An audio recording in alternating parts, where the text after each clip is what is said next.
Halo Bapak Ibu, mohon maaf eh, ada kesalahan teknik agak terlambat ya. Baik Bapak Ibu semua, pada kesempatan ini sesuai jadwal bahwa saya materi pertama kami diberikan amanah untuk memberikan materi terkait dengan design thinking gitu ya. Jadi mungkin sekilas dari Kabir Den sudah memberikan tahapan-tahapan materi yang akan Bapak Ibu semua terima ya selama mengikuti lebih kurang 4 hari. Eh, Tentunya sebelum saya berbicara lebih jauh terkait dengan materi ini, izinkan saya memperkenalkan diri.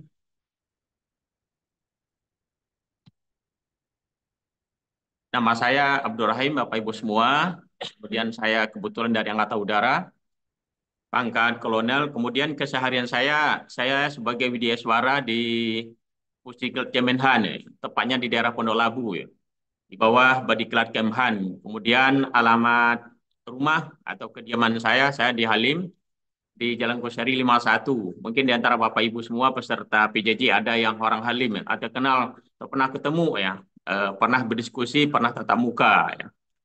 Salam kenal bagi yang belum bertemu, belum mungkin berdiskusi dan sebagainya. Kemudian status saya ketiga, saya istri satu anak tiga. Yang pertama adalah yang paling kanan dari tamatan IT, kemudian berapa hari bulan yang lewat mengikuti tes, alhamdulillah sama dengan Bapak Ibu semua dapat eh, jadi ASN ya di Kementerian Pertahanan. Kemudian yang nomor dua sekarang lagi tahap akhir menyelesaikan tugas membuat skripsi di Universitas Indonesia jurusannya psikologi. Kemudian yang ketiga adalah kelas 2 di boarding school daerah Subang. Mungkin itu sebagai perkenalan singkat dari saya. Salam kenal bagi teman-teman Bapak Ibu semua. Mudah-mudahan dengan perkenalan ini bis-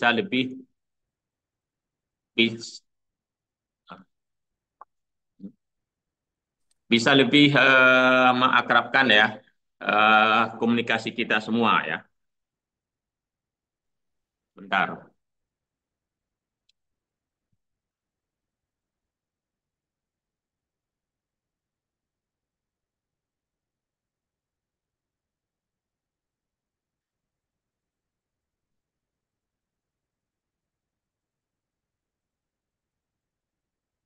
Baik Bapak Ibu semua, mungkin cukup saya rasa untuk perkenalan saya itu biodata secara ringkas ya.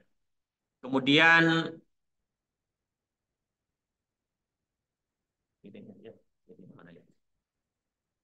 ya, kemudian selain mana? Ini nggak bisa.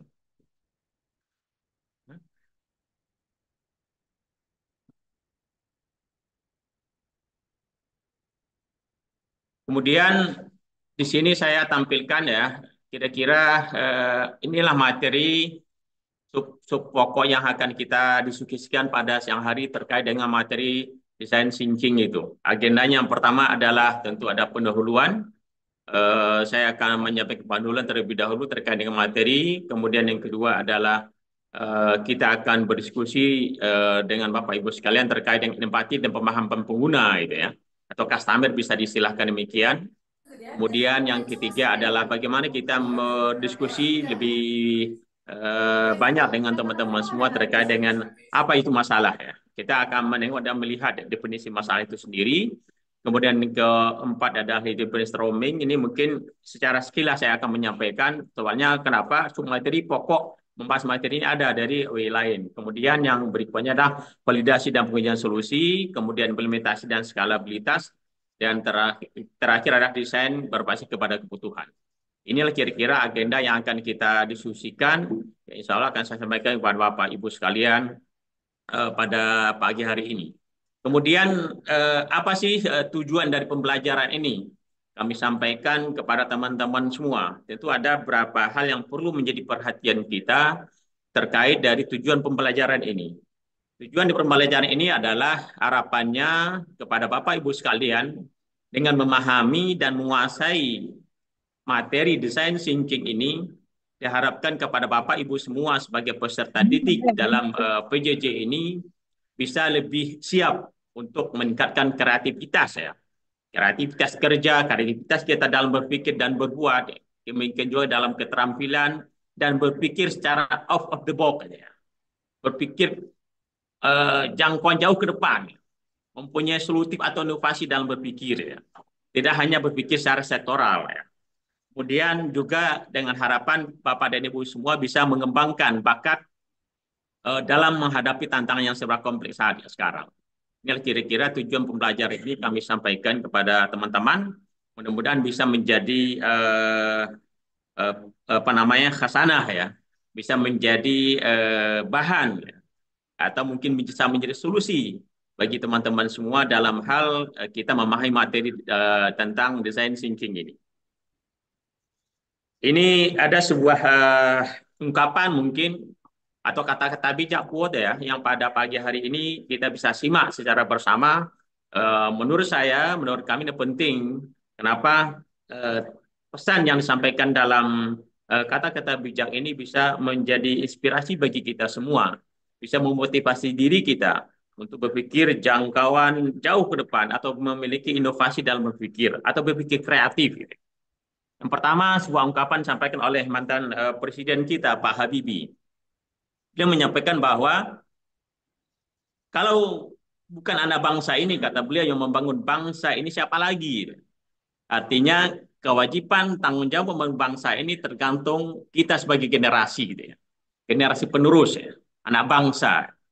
Kemudian jangan kita sekali-kali, kata beliau, mengharapkan orang lain yang datang untuk membangun bangsa ini.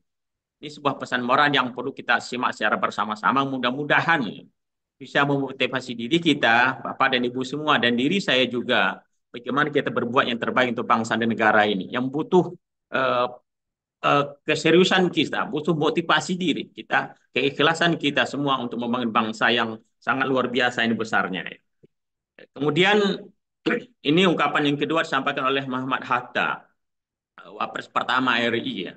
Mungkin di antara teman-teman dah mengenal siapa Muhammad Hatta ini, yang sangat komitmen, konsekuen dalam menjaga netralitas, kejujuran, berbuat apa adanya, mengatakan apa adanya, Bapak demokrasi, Bapak koperasi ya. Mungkin kita pernah mengenal atau membaca bukunya ya. Beliau mengatakan bahwa kurang cerdas itu dapat diperbaiki dengan belajar. Kurang cakap itu bisa atau dapat dihilangkan dengan pengalaman. Namun, kata beliau, tidak jujur itu sulit untuk diperbaiki. Apa pesan yang kita bisa petik dari ungkapan ini? Bahwa dalam kita hidup, sebuah kejujuran itu dibutuhkan. Ya.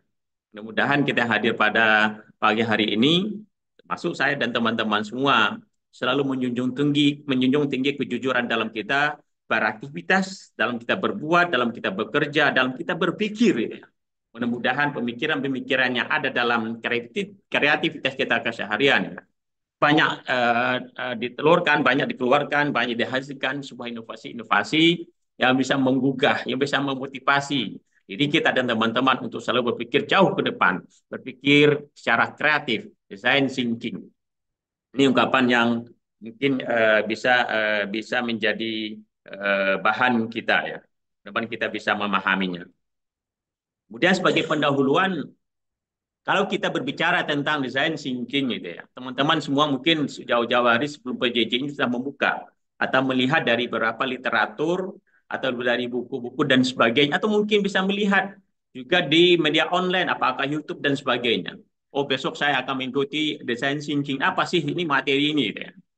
Kalau kita lihat maknanya Bapak Ibu semua terkait dengan design thinking ini secara bahasa dapat kita artikan adalah cara kita berpikir, olah pikir. Dalam arti kata bagaimana kita berpikir inovatif, inovasi dalam berpikir kita. Menghasilkan pemikiran-pemikiran baru, pemikiran-pemikiran solutif. Ya. Setiap persoalan-persoalan kita hadapi dalam keseharian kita.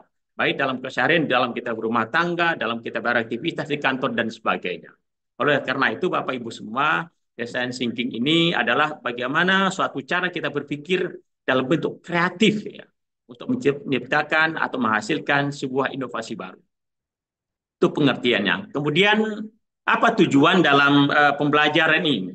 Tujuannya adalah bagaimana kita Dan kita mengetahui materi ini secara baik, kita bisa menghasilkan produk-produk baru. Produk dalam bentuk produk, hasil karya cipta kita dan sebagainya. Begitu juga dalam cara baru kita berpikir atau inovasi-inovasi baru kita dalam bisa memberikan solusi baik persoalan yang kita hadapi sendiri maupun persoalan-persoalan yang ada lingkungan kita atau teman-teman kita. Ini tujuan dari pembelajaran ini. Kemudian yang ketiga, ini saya sampaikan bagaimana konsep berpikir dalam design thinking ini. Ada tiga hal yang perlu kita simak secara bersama konsep berpikir dalam design thinking ini. Meliputi yang pertama adalah terkait bagaimana kita bisa mendefinisikan masalah itu secara jelas. Ya. Ini kadang-kadang menjadi kendala kita dalam berpikir kreatif atau design thinking ini. Kadang-kadang kita pokok persen kita tidak tahu. Oleh karena itu dalam kita memahami materi ini, hal yang pertama perlu kita kenal, ketahui lebih awal ada definisi masalah itu sendiri. Harus kita tahu, harus jelas dan terang benderang persoalan apa, masalah apa yang ada dalam kehidupan kita. Masalah apa sih? Gitu. Jadi perlu kita dudukan yang pertama adalah definisi masalah itu sendiri. Mendefinisikan masalah harus secara jelas. Kemudian yang kedua, konsep berpikir dalam desain thinking ini adalah meliputi tentang berpikir kreatif itu sendiri. Bagaimana dalam kita mempelajari desain thinking ini kita bisa mendapatkan solusi-solusi atau jalan keluar atau outputnya dari seluruh persoalan atau masalah yang kita ungkapkan di awal tadi. Kemudian yang ketiga adalah dengan pembelajaran ini, konsep berpikirnya kita bisa menghasilkan sebuah inovasi atau produk baru yang sesuai dengan yang kita bayangkan, yang kita inginkan, atau harapan kita semua. Ini sebagai pendahuluan bagi Bapak dan Ibu semua. Kemudian, mengapa desain thinking ini penting bagi kita? Mengapa perlu? Ada tiga hal yang perlu kita simak secara bersama. Pentingnya desain thinking ini. Yang pertama adalah fokus kepada pengguna. Artinya apa? Bagaimana kita lebih memprioritaskan pemahaman kebutuhan pengguna dari desain thinking ini.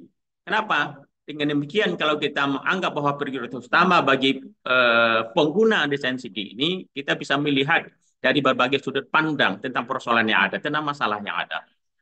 Kemudian yang kedua, kolaborasi. Artinya proses desain melibatkan berbagai pemangku kepentingan. Kemudian yang ketiga adalah solusi inovatif. Artinya desain thinking ini mendorong kreativitas kita, eksplorasi, gagasan, ide, pokok pikiran baru kita. Sehingga kita bisa membuka cara kawala pemikiran kita, berpikir secara on of the box, berpikir dengan jauh ke depan, penuh solusi dan sebagainya. Ini kira-kira mengapa pentingnya pembelajaran ini kita pelajari secara bersama-sama. Kemudian kita lanjutkan. Bagaimana secara desain thinking ini? Begini teman-teman sudah memahami, sudah membaca atau melihat beberapa literatur yang ada. Baik melalui buku, melalui jurnal, melalui media online, YouTube, dan sebagainya. Dalam sejarah kalau kita bisa lihat dari beberapa literatur yang ada, bahwa desain thinking ini bermula dari perkembangan desain industri ya, dalam bentuk produk, menciptakan sebuah ciptaan karya-karya dalam bentuk produk. Apakah dalam dunia modern sebagainya. Ini terjadi di awal abad ke-20 ya, di EB2 in Eropa. Itu sebenarnya. Kalau kita mengenal desainer gitu. Kalau desain ini kan orang yang bisa menciptakan sebuah produk. Nah, sekarang seiring perkembangan waktu, kemajuan teknologi dibawa kepada pokok pemikiran ya. Desain thinking. Bagaimana kita merancang sebuah kreativitas ya. Ide-ide baru, inovasi-inovasi baru, kreativitas berpikir ya. Kreativitas dalam berpikir. Menjadikan sebuah solusi yang baik dari persoalan-persoalan yang kita temui, yang kita dapatkan dalam keseharian kita. Ini desain thinking. Kemudian Bapak Ibu semua dan teman-teman, pada tahun 1950 kira-kira ya, bahwasanya prinsip-prinsip desain thinking ini mulai muncul ya, berkembang luas. Tidak hanya pokok produk barang saja tidak, tapi jauh ke depannya kepada pemikiran thinking. Nah, ini saya tulis ya, seorang desainer yang terkenal ketika itu Herbert Asimov itu, atau ke Stephen Alexander, bahwanya menekankan pentingnya memahami pengguna akhir konten dalam proses desain.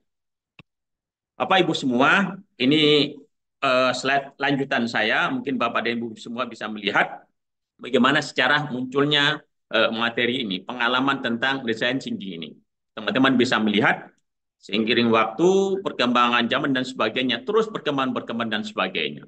Sehingga desain thinking ini banyak eh, digunakan ya. Tidak hanya dalam bentuk produk atau menciptakan suatu produk baru, tapi juga dalam ilmu-ilmu sosial.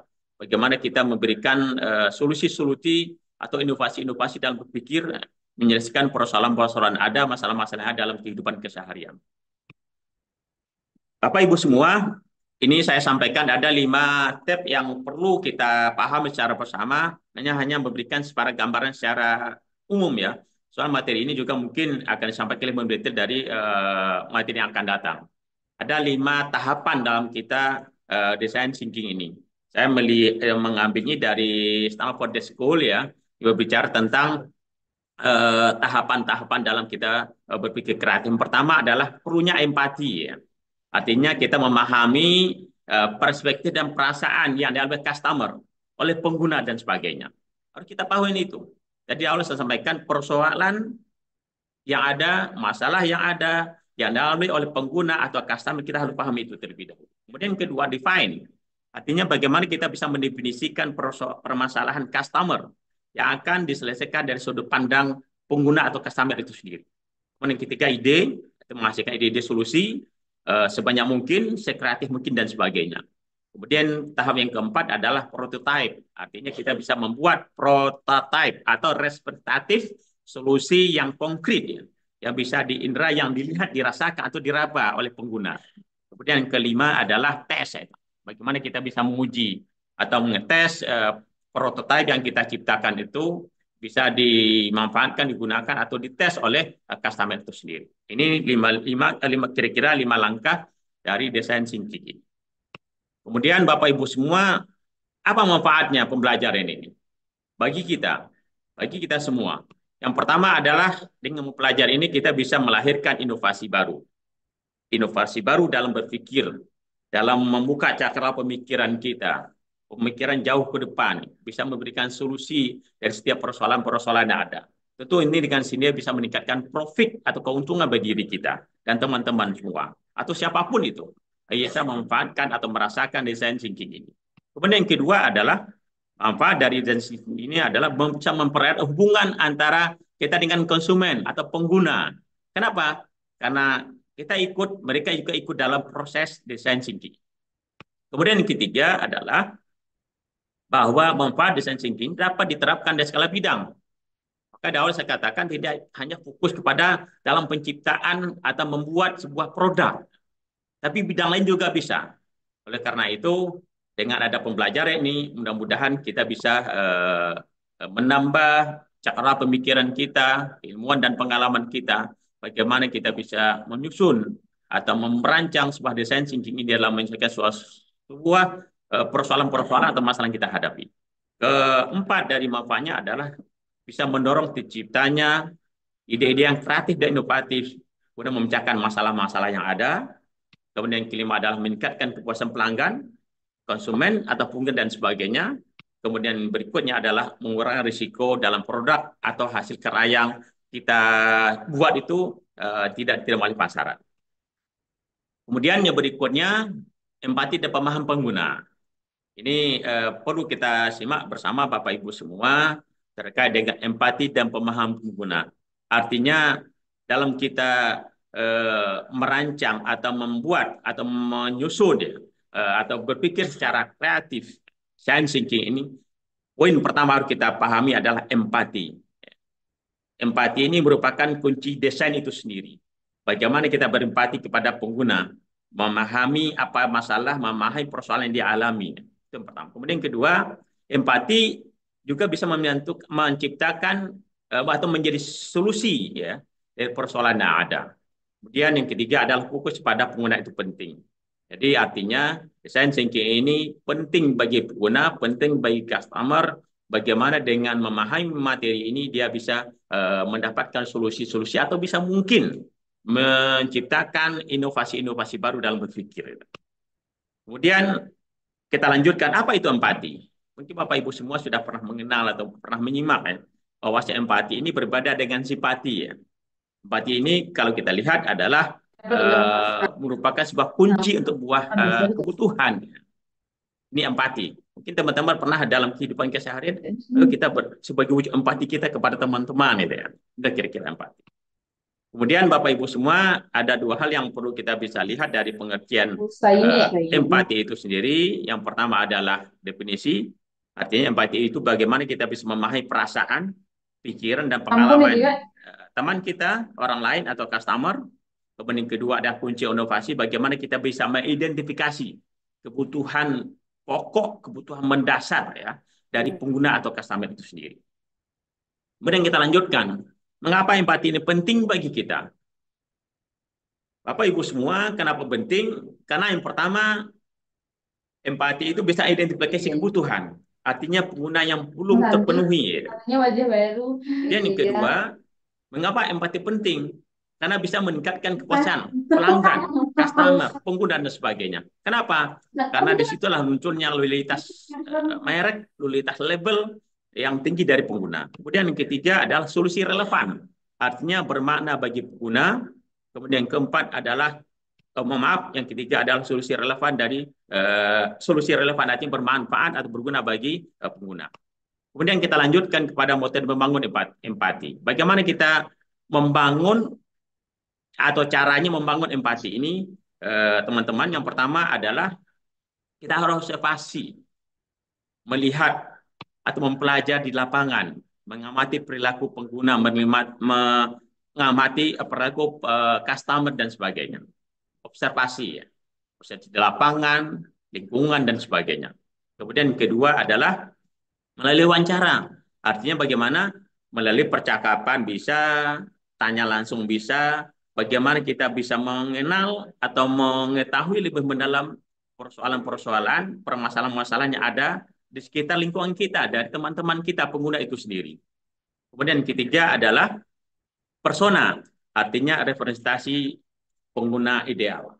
Ini kira-kira Bapak Ibu semua, kalau kita berbicara tentang metode pembangunan empati. Yang pertama adalah observasi, perlu itu ya. Bagaimana kita lebih awal mengenal apa yang terjadi ya dari perilaku pengguna itu sendiri.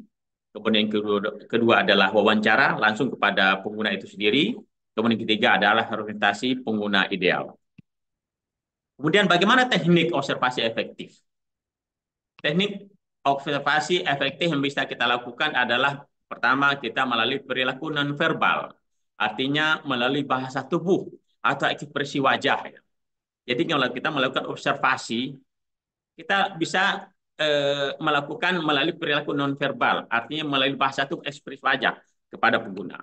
Kemudian yang kedua, detail spesifik, artinya apa yang mereka lakukan, bagaimana mereka melakukan itu sendiri. Jadi kita bisa melihat dan mengenal. Yang berikutnya adalah hindari asumsi. Artinya biarkan data berbicara apa adanya. Ya. Yang kita temui, yang kita lihat, yang kita rasakan di lapangan. Tuh. Kemudian kita lanjutkan wawancara empati. Yang pertama adalah pertanyaan terbuka. Artinya ceritakan tentang segala sesuatu yang kita alami. Pengguna harus seperti itu. Kemudian yang kedua, dengarkan secara aktif. Artinya kita harus bisa memberikan perhatian penuh. Yang ketiga adalah validasi. Artinya kita bisa mengerti perasaan yang ada oleh pengguna itu sendiri. Ini kira-kira wawancara empatik yang perlu kita lakukan dalam kita melakukan observasi melalui wawancara. Kemudian analisis dan data empati. Yang pertama, kita bisa melihat bahwasanya analisis data empati adalah melalui pola umum. Artinya data observasi dan wawancara. Kemudian yang kedua, bisa kita lakukan peta empati. Peta empati ini melalui visualisasi pemahaman. Kemudian yang ketiga adalah persona atau segmen pengguna itu yang berbeda. Bapak, Ibu semua, teman-teman semua, mungkin dari penyampaian saya ada yang mau bertanya, silakan. Seperti yang saya sampaikan tadi di awal, komitmen kita dalam hal saya menyampaikan materi bisa memberikan tanggapan, respon, dan sebagainya. Mungkin ada sebelum saya lanjut. Halo, Bu Siti. Halo. Gimana, Bu? Atau Pak Belum, Andi? Siap, izin. izin. Pak Andi Sementara Arfan? belum izin. Hah?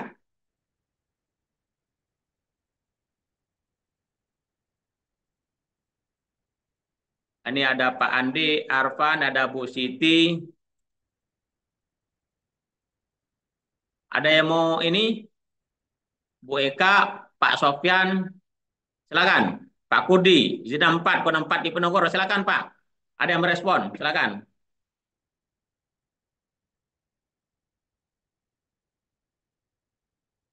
Tadi kan komitmen kita kita secara aktif ya. Diskusi, Siap, ada pertanyaan silakan. Ada, gimana Pak? Responnya Pak, silakan Pak. Berikan tanggapan saran dan sebagainya. siap.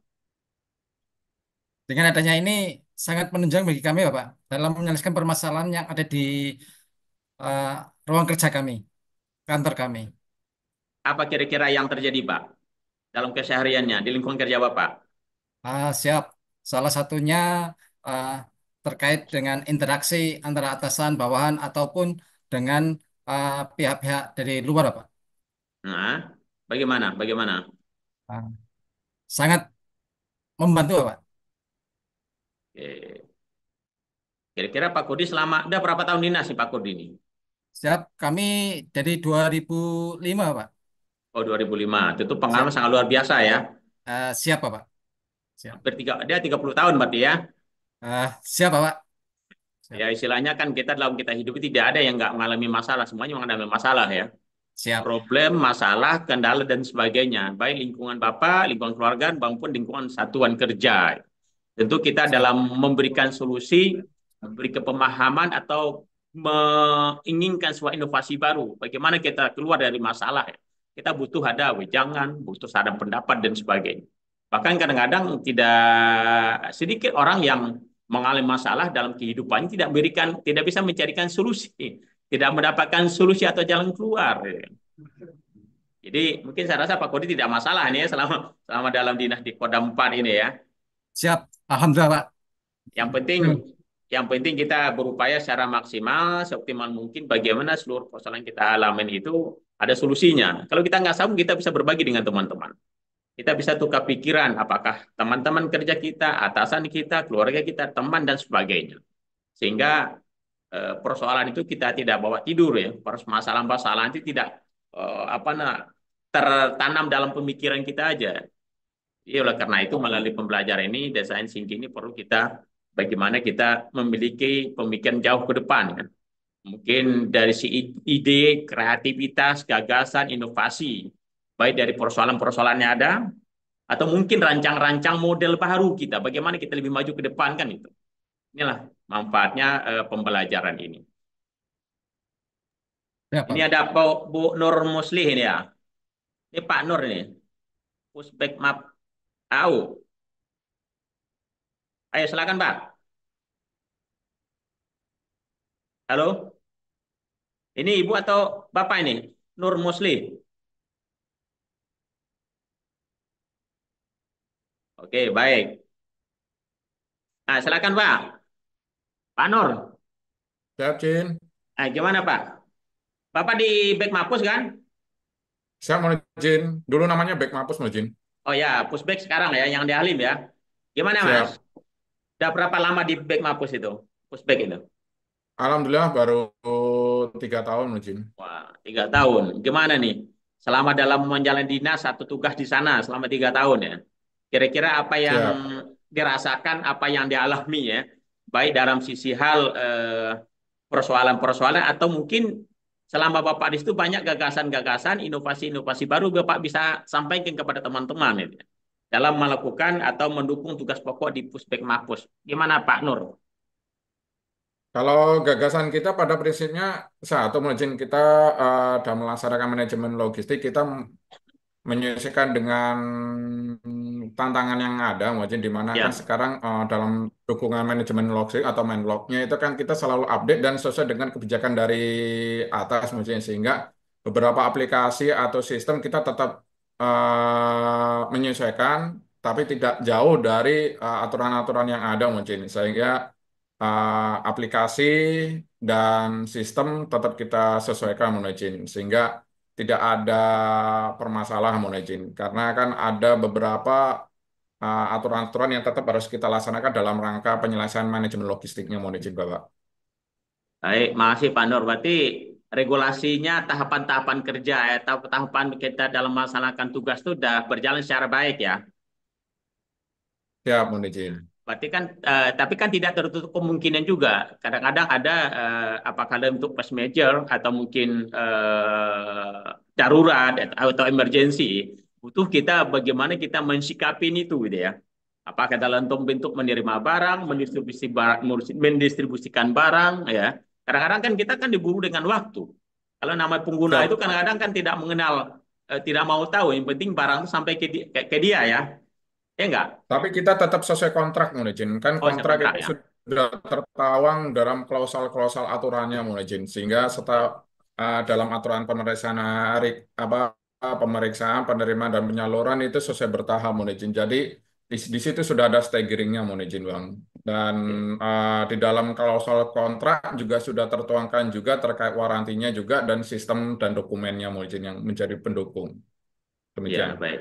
Tapi kadang-kadang kan gini juga mungkin pernah ya kita ngalamin atau teman-teman juga ya, ketika kita menerima produk, apakah koper dan sebagainya, kita pakai, oh kok kegedean, oh kok kesempitan dan sebagainya. Itu kan kadang-kadang menjadi persoalan juga ya. Apakah kesalahan ketika mengukur, apakah kesalahan kita mungkin teknis dalam memberikan atau menanyakan atau meminta ukuran kepada pengguna ya.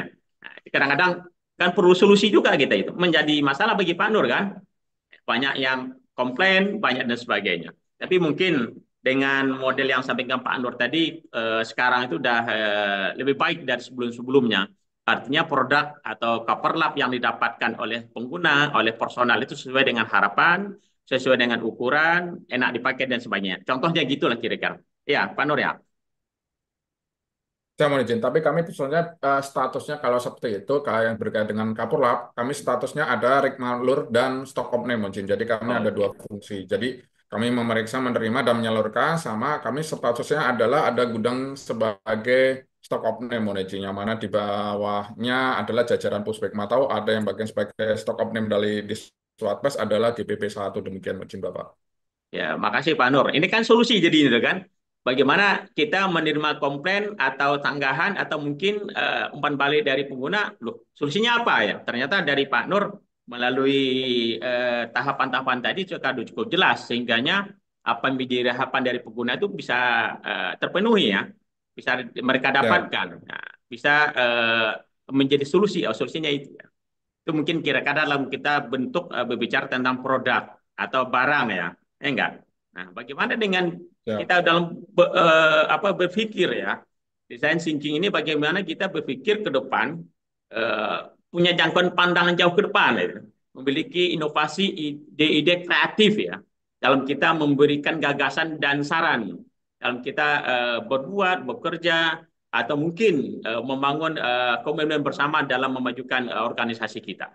Ini yang mungkin terkait dengan materi kita. Jadi memang benar bahwa desain thinking ini kalau dulu-dulu abad-abad 20 itu mungkin sebelum 20 maksud saya lebih banyak kepada pemikiran dalam bentuk produk. Nah, sekarang bagaimana dalam menyelesaikan atau mencarikan solusi dari persoalan-persoalan yang ada dalam kehidupan kita.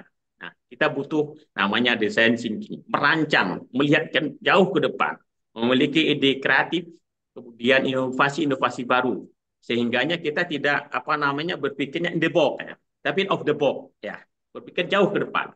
Ini kira-kira. Kira-kira Bapak Ibu semua ada yang memberikan saran tanggapan silakan. Sebelum kita lanjut. Oke, makasih Pak Nur ya.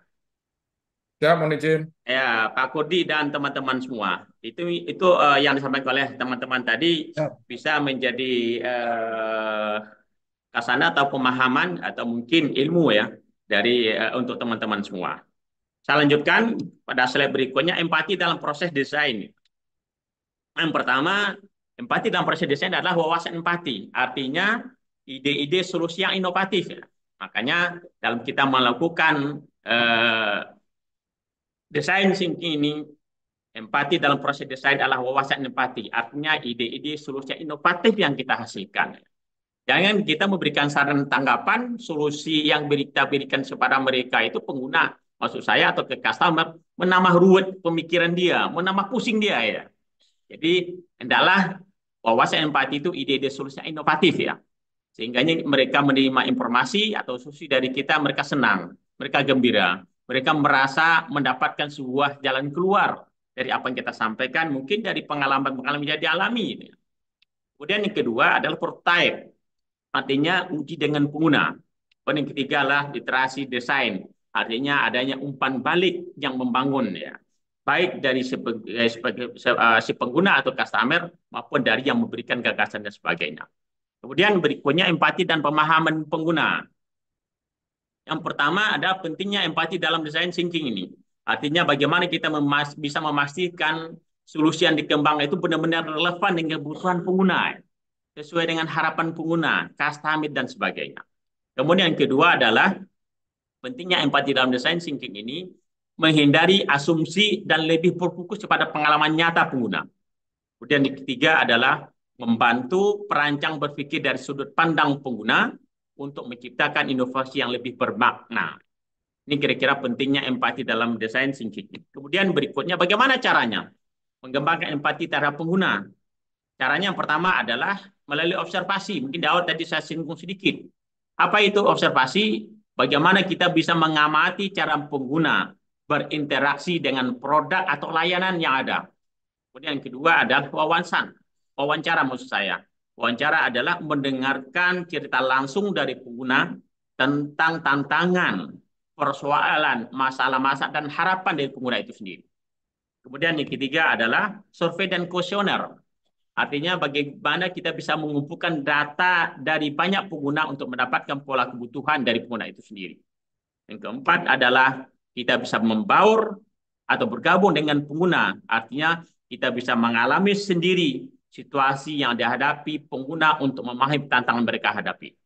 Ini kira-kira Bapak Ibu semua tentang empati dan pemahaman pengguna.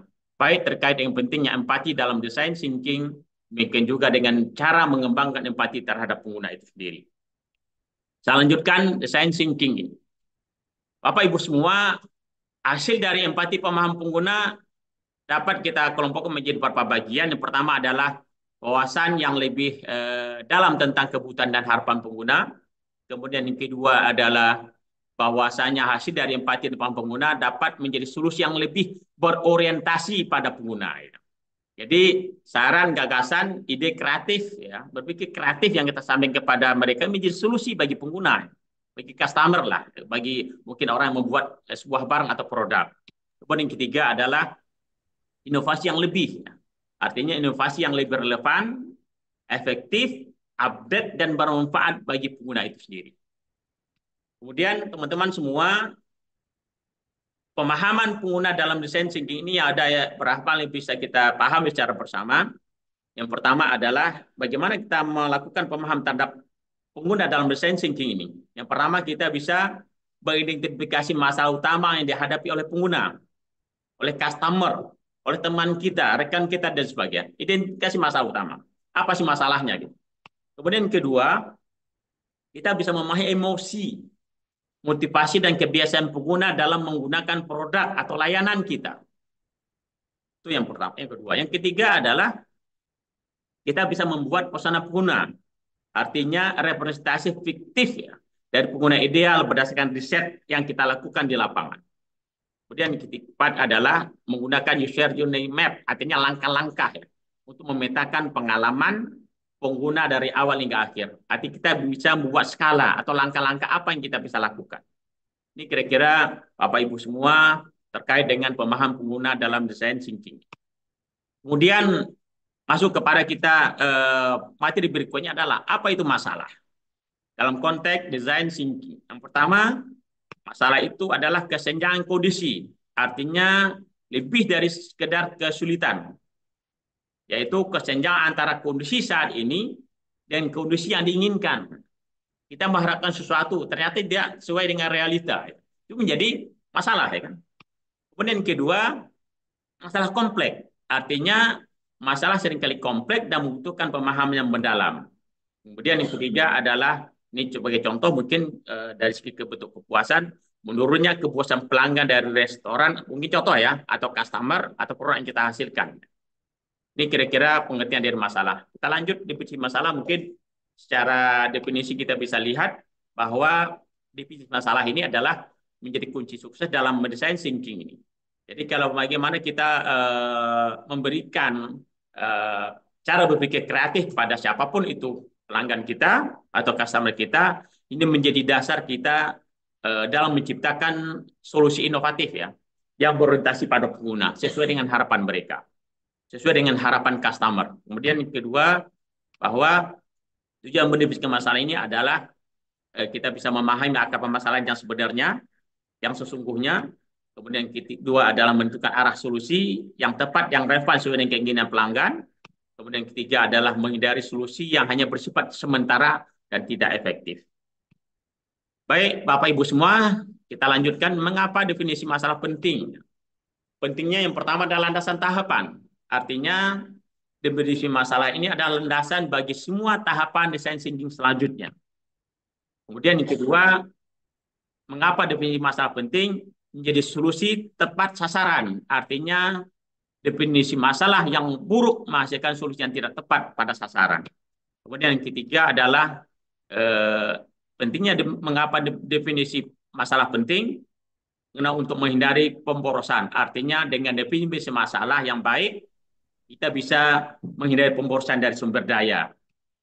Kemudian lanjut kepada karakteristik definisi masalah yang baik.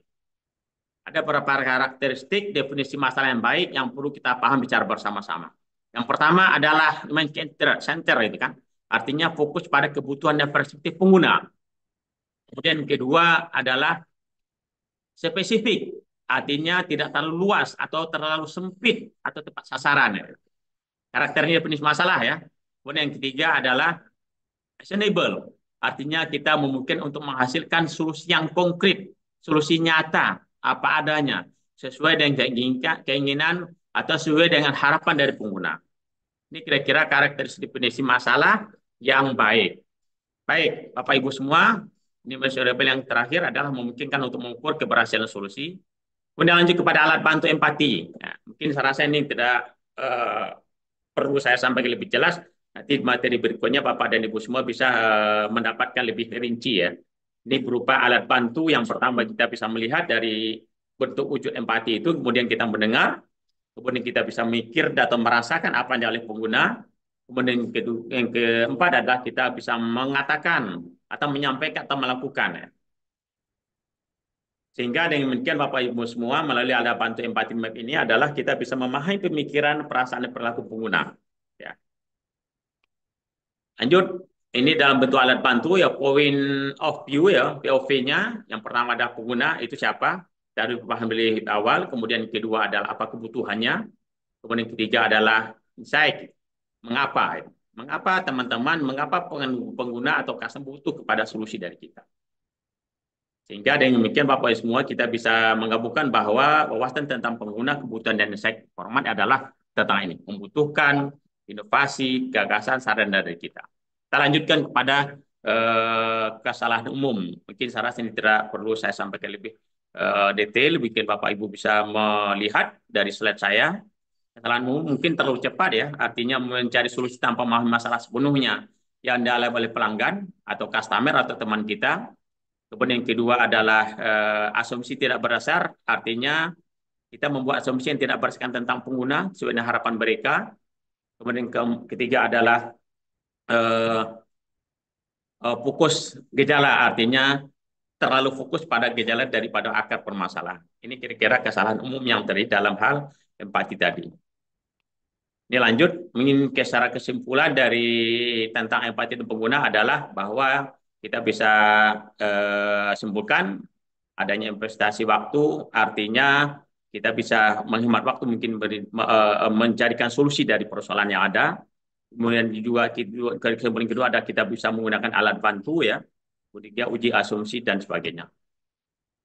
Ini kalau slide berikut tentang ide dan brainstorming tidak akan sampaikan karena ada sub pokok khusus yang akan membahas tentang ini. Saya lanjutkan saja kepada materi berikutnya. Mohon izin sebelum Sebentar dilanjut. Bapak. Ya. Sebentar. Ya silakan Pak. Eh, sebelum dilanjut, izinkan kami bertanya. Ya, Ini Pak. terkait dengan design thinking ini, Ya, dengan melihat dari eh, yang Bapak paparkan tadi, sekiranya staf-staf senior lah yang bisa melaksanakan hal tersebut. Nah, eh, kami yang sekiranya baru memahami atau kita yang baru pindah di dalam suatu situasi tersebut, menangani tersebut, ya, langkah-langkah yang cepat yang bisa kita lakukan seperti apa, Mujin? Kalau kita harus kita observasi itu kan memang staf senior yang tahu dan ya, permasalahan-permasalahan yang dialami oleh customer atau yang dialami oleh pengguna tentunya staf senior yang lebih tahu. Nah, ya. kita yang baru pindah ke Bisa bisa satker tersebut bisa selesai nggak bisa info dan hal dan so- tepat yang bisa kita oh. lakukan adalah mohon arahan. Siap, terima kasih. Eh, Baik, terima kasih Pak Made ya, Pak Siap, Imade Mujin. Subakti ya. Siap, Bapak dari mana nih? kami STTL, Mujin. Oh, saya TKL. Ya, Surabaya ya. siap, Mujin. Terima kasih saran dan tanggapan tadi dari Pak Made. Mungkin teman-teman sudah menyimak dan mendengar ya. Memang kalau kita ikutin secara terstruktur ya, berjenjang tahapan-tahapan dari design thinking seperti tadi ya. Melalui tahapan-tahapan yang saya sampaikan. Apakah melalui observasi dan sebagainya. Tapi Pak Made tadi mengatakan bahwasanya kalau kita lihat dengan secara real dari materi ini, hanya bisa dilakukan oleh senior kan itu Pak Made. Siap, Mujin. Tapi Ah, memang harus memahami betul itu permasalahannya. ya, ya, ya, ya, ya, makasih Bli ya, makasih Bli Made. Memang ya secara singkat saya jawab memang iya ya, karena senior dalam bukan artian usia ya atau pangkat dan sebagainya, tapi pengalaman gitu ya. Mungkin dari segi pangkat, jabatan, memang kalau pangkat dan jabatan semakin tinggi, semakin ke atas kan pengalaman sangat banyak. Mungkin dari segi pengalaman, pengetahuan, ilmu yang mereka miliki, kemudian kita hadapkan dengan persoalan yang ada, mereka memiliki sebuah gagasan atau ide atau inovasi baru. Bagaimana persoalan itu bisa terselesaikan, terurai sesuai dengan keinginan dari customer, pelanggan, personal atau orang yang membutuhkan. Jadi tidak mutlak bahwa sebagaimana yang disampaikan oleh Bill Made tadi bahwa kalau seperti ini ide gagasan desain thinking ini bisa hanya dilakukan oleh senior, tidak. Makanya dalam sebuah pemahaman kita mungkin Bapak dan Ibu pernah membaca atau melihat atau mendengar eh, bahwasanya dalam bentuk nasihat, dalam bentuk ide dan gagasan tidak melihat kepada itu siapa menyampaikan, tapi dengarkan apa yang mereka sampaikan. Mungkin pernah mungkin teman-teman Bapak dan Ibu pernah mendengarkan seperti itu. Kadang-kadang kita kalau dalam kehidupan kita keseharian melihat siapa yang menyampaikan. Bukan begitu. Ya enggak? Melihat kan, oh, ketika seseorang menyampaikan pangkat lebih tinggi dari kita, atasan kita, mungkin jauh dari kita. Kita menyimak dengan seksama itu. Padahal dalam keseharian kita teman-teman semua ya, mungkin bawahan kita, rekan kerja kita, atau orang dari luar atau lingkungan kita, pesan yang disampaikan, pesan moralkah, gagasan, inovasi, saran, pendapat, dan sebagainya, kalau kita simak secara baik, itu memiliki nilai yang makna yang sangat baik, atau bisa menjadi bahan bagi kita, solusi bagi kita, untuk menyelesaikan atau mengurai persoalan-persoalan yang ada. Pesan yang disampaikan adalah, dalam kita menyimak, apapun itu yang disampaikan, oleh siapapun itu, jangan melihat, jangan menengok siapa yang menyampaikan, tapi tengok dan lihatlah, dengarkanlah pesan-pesan apa yang mereka sampaikan. Gimana Bli Made? Setuju nggak? Siap, Mujin.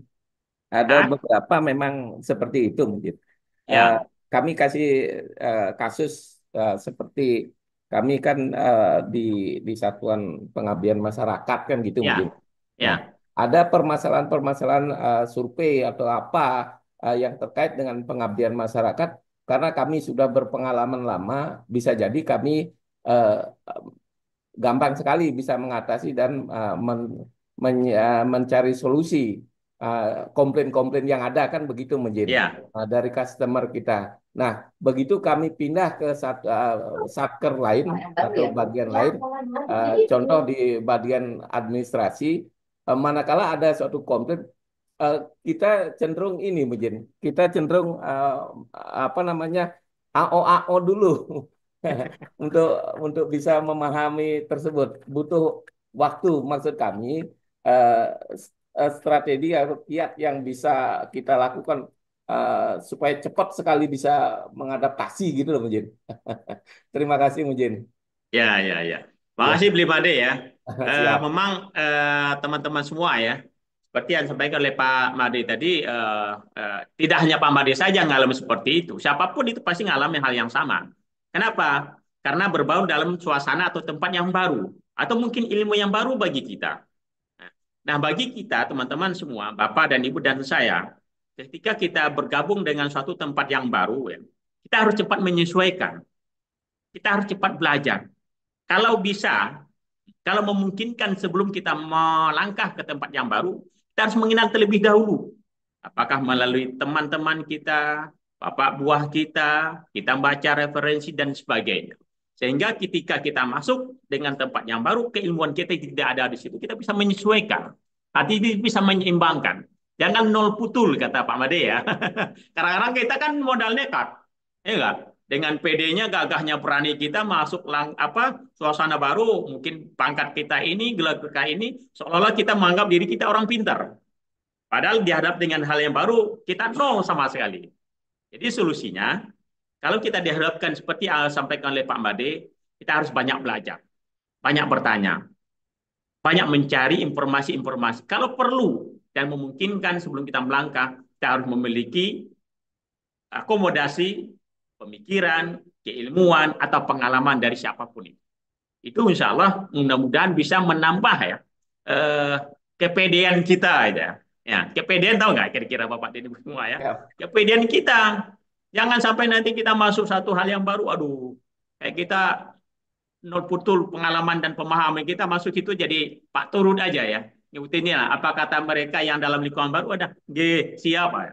Jadi dengan demikian tentu kembali lagi kita kepada pembelajaran desain thinking ini ya. Makanya perlu kita belajar lebih banyak. Mungkin melalui teman-teman, melalui Bapak dan Ibu semua, melalui Zoom ini. Jadi kita belajar itu tidak hanya satu saat, tidak terbatas. Mungkin teman-teman sudah memahami bagaimana kita memahami seluruh keilmuan. Ya. Mengenal, minimal mengenal, paham dan tahu. Ya. Sehingga kalau kita pengen lebih belajar lebih banyak, kita belajar. Mungkin apakah secara akademik, apakah melalui lembaga pendidikan, kursus, atau mungkin kita lebih intens berkomunikasi dengan siapapun itu yang kita anggap lebih dari kita. Itu kira-kira beli made ya. Jadi Ya, terima kasih Monijin. ya jangan kita merasa, aduh, apalagi mau maaf ya. Saya juga pernah mengalami seperti itu teman-teman. Kita masuk dalam suasana atau lingkungan, dari lingkungan sosial kah, melalui organisasi kah, atau lembaga pendidikan. Kita lihat dengan lingkungan kita, banyak senior ya. Kadang-kadang kalau banyak senior kita langsung ciut kan. Nah, mungkin orang jenjang kepangkatan atau gelarnya, wah panjang sekali ya. Waduh, kita ngomong takut salah itu. Ya, jadi bagaimana saya bagian dari awal, kalau kita mendengar, melihat, atau kita ingin menyampaikan ya, hendak yang kita perhatikan adalah penyampaian atau isi pesan yang mereka sampaikan.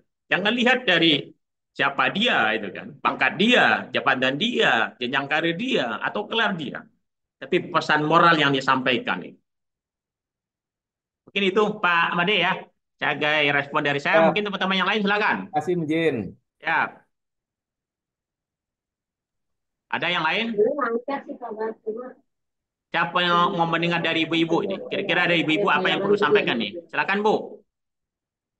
Ada ibu-ibu?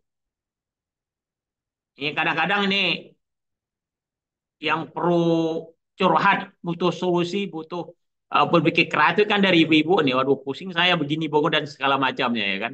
Kalau bapak-bapak kan banyak jalan pintas, ya enggak? Ada ibu-ibu, silakan.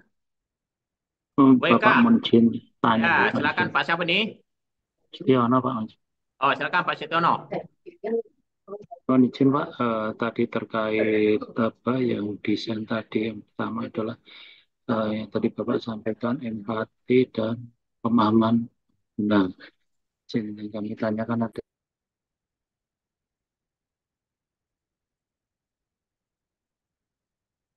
Suaranya Pak, Pak Tiono, suara. Suaranya mati. Siap, siap Bapak, izin Ayo, maaf. ya, ya. Siap, siap. Siap. Izin Bapak, yang pertama tentang tadi yang Bapak sampaikan tentang empati dan pemahaman pengguna tadi mungkin. Yang kami tanyakan mungkin mohon dijelaskan lebih lanjut tentang kenapa empati itu adalah kunci desain tadi yang Bapak sampaikan mungkin. Kenapa empati ini pengaruhnya sangat besar terhadap desain. Terus yang kedua tadi tentang pemetaan masalah atau itu bisa mengurangi atau membuat tidak terjadi pemborosan. Demikian Bapak Munjin. Terima kasih sebelumnya. Baik, Pak Setiono ya. Kenapa penting itu? Pentingnya empati dalam design thinking. Karena di awal saya katakan bahwa kalau kita ingin mengurai, memberikan solusi gagasan atau ide kreatif, berpikir kreatif, memberikan solusi dari seluruh persoalan yang ada yang kita dapatkan, feedback dari pengguna dan customer. Tentu lebih awal kita mengenal lebih mendalam, lebih detail ya, dari keluhan atau masalah yang dialami oleh pengguna tadi. Nah, ini bisa muncul dengan empati kita sama dia. Ya. Paham nggak kira-kira? Empati. Kita bisa merasakan apa yang dirasakan oleh pengguna itu sendiri. Tapi kalau kita tidak berempati sama pengguna, tidak berempati kepada customer, bagaimana kita memberikan solusi, mengenal lebih jauh, lebih mendalam persoalan yang mereka alami. Gitu. Jadi, Pak Setiono, pentingnya empati itu adalah dalam sensing, bagaimana kita bisa mengenal lebih mendalam, lebih jauh, lebih banyak dari persoalan, masalah yang dihadapi oleh pengguna itu sendiri, oleh customer itu sendiri. Makanya tahap awalnya adalah kita harus berempati sama mereka. Tahu nggak kira-kira empati? Kita bisa merasakan apa yang mereka rasakan gitu. Sehingga dengan demikian kita bisa merasakan apa yang oleh pengguna, oleh customer, kita bisa memberikan solusi sama dia. Oh, permasalahanmu ini, gini solusinya. Oh, permasalahan gini ceritanya, gini solusinya, ini jalan keluar. Mudah-mudahan ini bisa menjadi solusi bagi kita berempati. Kalau kita nggak berempati, nggak mungkin kita memberikan saran pendapat kepada mereka atau solusi kepada mereka. Itu kira-kira Pak Setiono. Makanya modal dasar awalnya adalah kita harus berempati kepada pengguna. Paham nggak kira-kira? Empati itu kita bisa merasakan apa yang dirasakan. Sama dengan saya dengan Pak Setiono. Pak Setiono adalah sebagai pelanggan, customer. Yang mau maaf mungkin mengalami persoalan atau masalah ya. Ini bisa saya sampaikan, saya bisa menjadikan solusi dengan apa yang oleh Pak Setiono. Saya harus berempati dengan Pak Setiono. Dalam arti melakukan observasi, mengenal lebih jauh, lebih mendalam, lebih banyak apa yang oleh Pak Setiono. Ini bisa kita lakukan itu dengan langkah awal yang berempati kepada Bapak. Kasihan saya. Itu kira-kira. Gimana Pak Setiono? Ya Bapak, paham. Terima kasih. Nah, benar nggak? Di awalnya empati kan? Ya nggak? Betul, Bang. Nah, jadi sama dengan Bapak di kantor, teman sebelah, teman kantor, rekan dan sebagainya. Bagaimana Bapak mau membantu teman kalau Bapak nggak berempati sama dia itu kan? Jadi misalnya Bapak ngirikan salam, adanya keinginan, adanya kemauan Bapak ingin berikan solusi sama teman, ada empati Bapak sama dia. Kalau Bapak nggak empati nggak mungkin terwujud. Bapak nggak mungkin nyampaikan sama dia solusi atau saran dan gagasan dan sebagainya. Itu kira-kira. Ya, baik. Ada yang bertanya silakan. Kalau enggak kita lanjutkan ya. Kemudian evaluasi dan pengujian solusi. Mungkin ini Bapak Ibu semua ya, hanya pengetahuan yang saya sampaikan terkait dengan evaluasi dan pengujian solusi. Apa itu evaluasi dan pengujian solusi? Validasi adalah kita bisa memastikan solusi memenuhi kebutuhan pengguna, memenuhi harapan dari pengguna atau customer, hingga bisa memecahkan masalah yang tepat ya, sesuai dengan harapan pengguna. Kemudian kedua, Pengujian adalah pengujian solusi maksudnya menguji fungsionalitas dan kegunaan solusi. Artinya kita bisa memastikan solusi bekerja secara baik. Ini yang dimaksud dengan validasi dan pengujian solusi. Kemudian validasi dan pengujian solusi ini dari sisi tujuan ya. Tujuan adalah bisa kita memastikan bahwa solusi yang diusulkan itu efektif ya dalam menyelesaikan masalah yang ada. Kemudian yang kedua adalah kita bisa mengidentifikasi kelemahan-kelemahan potensial sebelum implementasi penuh dilakukan ya. Jadi dengan melakukan validasi kita bisa mengidentifikasi, mengenal lebih jauh, lebih mendalam tentang kelemahan-kelemahan yang kita bisa dapatkan dari pengguna itu sendiri, dari persoalan itu sendiri, mungkin dari pengguna ya. Kemudian metode validasi, metodenya ada dua yang bisa kita lakukan. Yang pertama adalah melibatkan berbagai metode seperti apakah survei, wawancara, studi kasus dan sebagainya. Kemudian yang kedua kita bisa memastikan bahwa solusi didasarkan pada informasi dan analisis yang akurat ya, yang tepat sesuai dengan harapan pengguna. Kemudian yang ketiga berikutnya pengujian solusi melalui dua proses ya. Baik proses uji coba solusi dalam bentuk lingkungan yang terkontrol, kemudian yang kedua juga dalam bentuk identifikasi dan memperbaiki masalah atau kekurangan sebelum peluncuran resmi secara resmi kita menyampaikan solusi atau saran dasar atau ide kreatif pada pengguna. Kemudian ini slide berikutnya adalah validasi dan pengujian solusi. Ini ada dua hal yang perlu kita simak secara bersama, baik itu kriteria keberhasilan maupun analisis resiko ya. Mungkin dari validasi dan pengujian solusi dalam hal kriteria keberhasilan kita bisa yang pertama menetapkan kriteria yang jelas untuk menilai keberhasilan solusi. Artinya seperti peningkatan efisiensi, penghematan biaya, dan peningkatan kepuasan pelanggan. Kemudian yang kedua, kriteria keberhasilan adalah kita bisa memastikan bahwa kriteria tersebut ya terukur dan dapat diverifikasi. Artinya dari keberhasilan kita dalam melakukan validasi atau pengujian solusi. Kemudian yang berikutnya ada analisis risiko. Yang perlu kita lakukan pertama adalah mengidentifikasi potensi risiko yang terkait dengan implementasi solusi. Kemudian yang kedua adalah mengembangkan strategi mitigasi ya risiko untuk mengurangi dampak yang mungkin timbul ya.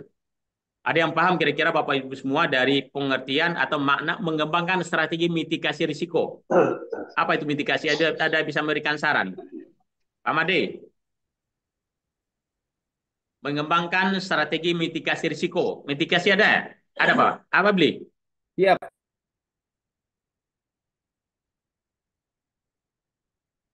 Suaranya Pak? Le? Pak Made suaranya Pak? Siap. Usaha untuk mengurangi suatu dampak yang terjadi akibat sesuatu risiko. Ya. Makasih beli ya. Ya. Mengurangi, kalau bisa men-stop ya, menghambat ya. Tidak Siap, ada yang risiko kan itu. Tapi mitigasi bagaimana kita berupaya memperkecil lah istilahnya ya. Atau memperlambat ya. Sehingga dampaknya tidak terlalu besar bagi pengguna itu sendiri. Kemudian ini mengapa validasi dan pengujian itu penting. Yang pertama adalah mengurangi risiko. Artinya mengurangi risiko kegagalan produk atau layanan. Kemudian kedua adalah hemat waktu dan sumber daya. Artinya menghemat waktu dengan identifikasi masalah lebih awal. Kemudian ketiga ada kepuasan pengguna. Artinya peningkatan kepuasan pengguna dengan solusi yang relevan. Dan yang keempat adalah kesesuaian. Artinya memastikan solusi itu sesuai dengan batasan teknis, sesuai dengan harapan, sesuai dengan keinginan pelanggan atau customer dan sebagainya. Baik, ini metodenya yang kita bisa lakukan validasi yang efektif ya. Bapak Ibu semua hanya bersifat gambar secara umum. Mungkin nanti di materi berikutnya dari WI akan mengupas lebih mendalam, lebih detail ya. Lebih detail maksud kami. Metode validasi yang efektif yang pertama adalah melalui wawancara pengguna.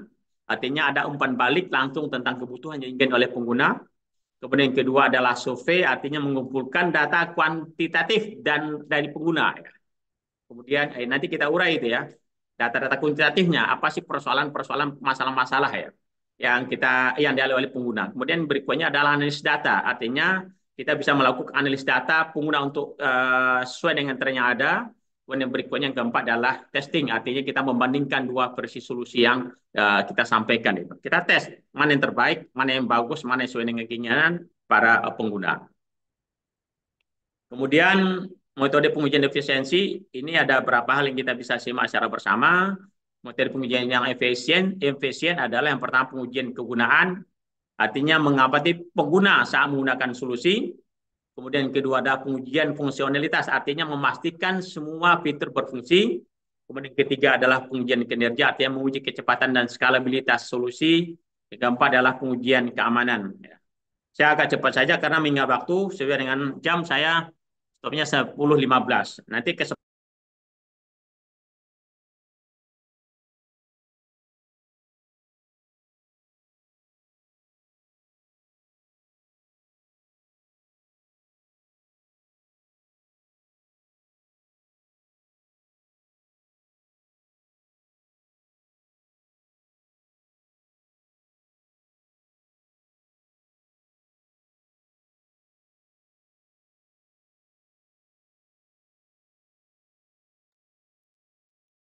Nggak kedengeran, Munjin.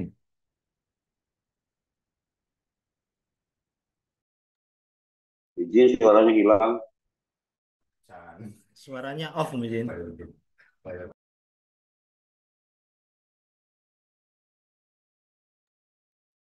Masih off, Munjin.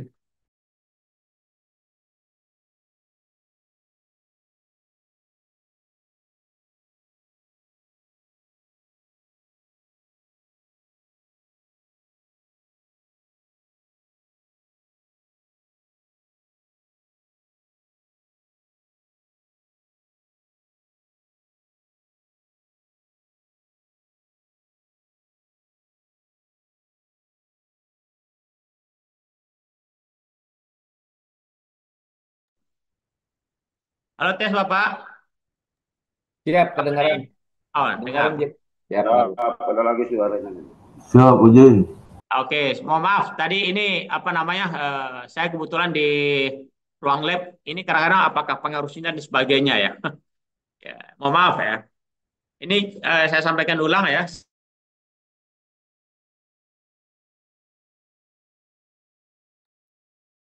Mati lagi, Munjin.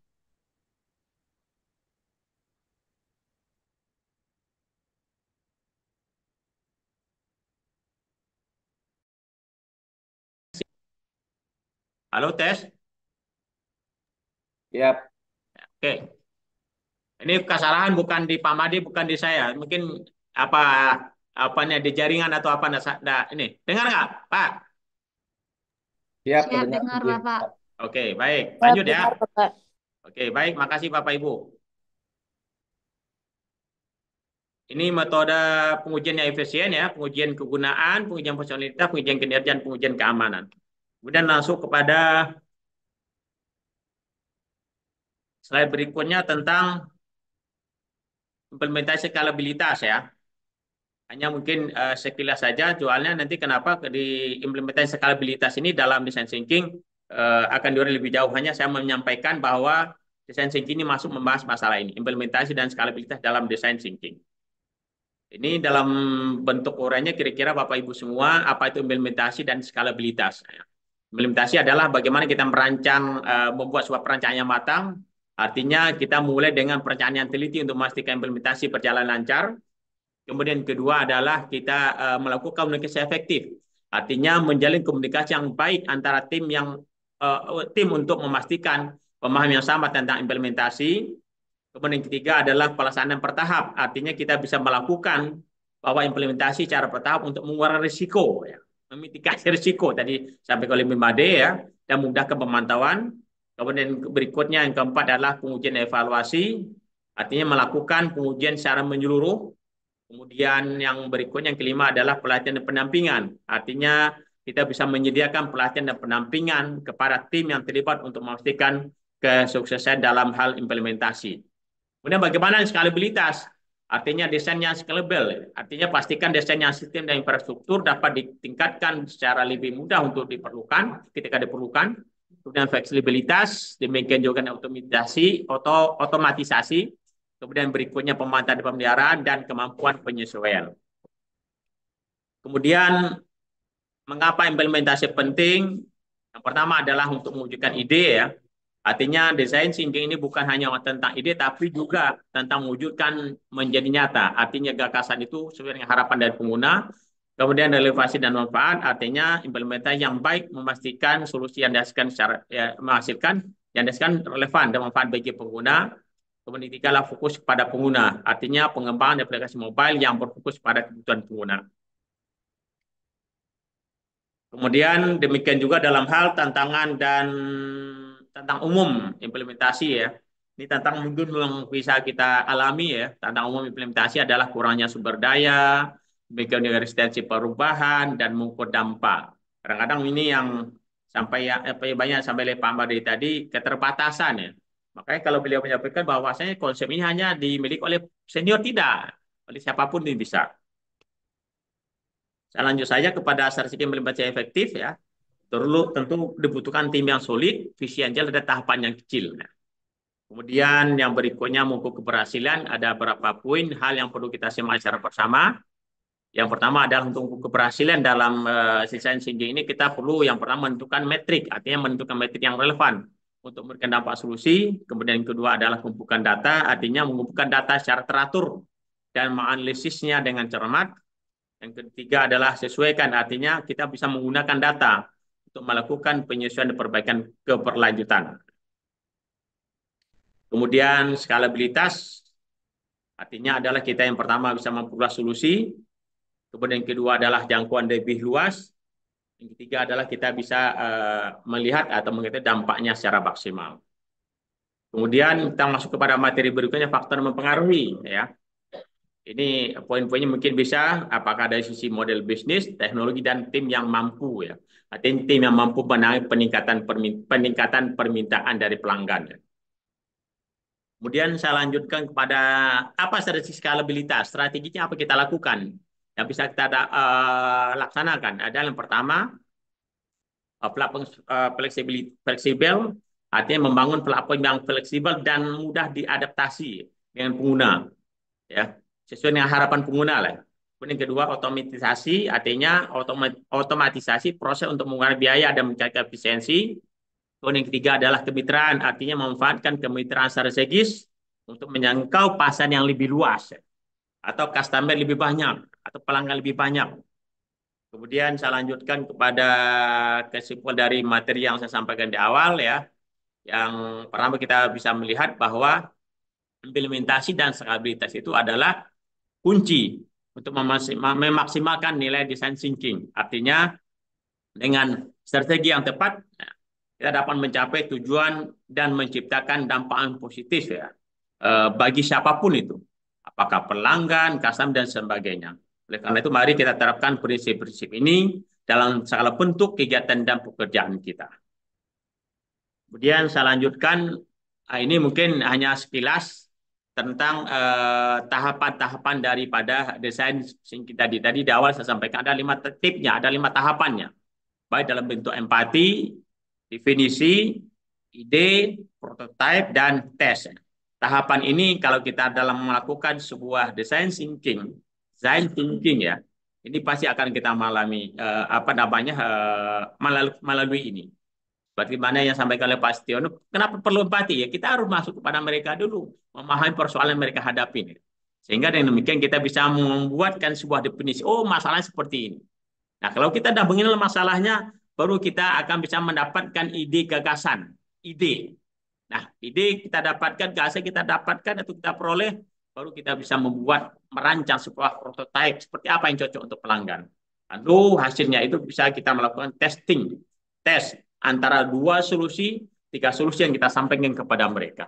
Sehingga dari beberapa solusi-solusi itu kalau kita lakukan tes, mereka tentu akan bisa melihat solusi yang tepat yang mereka bisa lakukan, yang bisa mereka laksanakan adalah sesuai dengan harapan yang mereka akan memilih sendiri.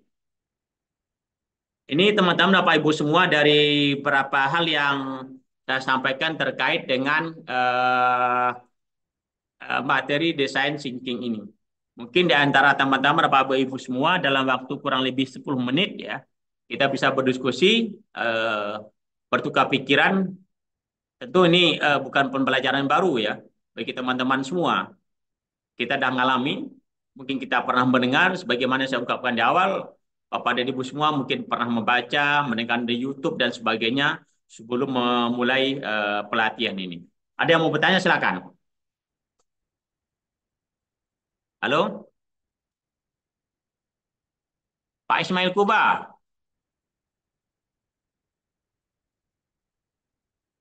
Pak Ismail Kuba. Siap, weh izin, Masih perintah.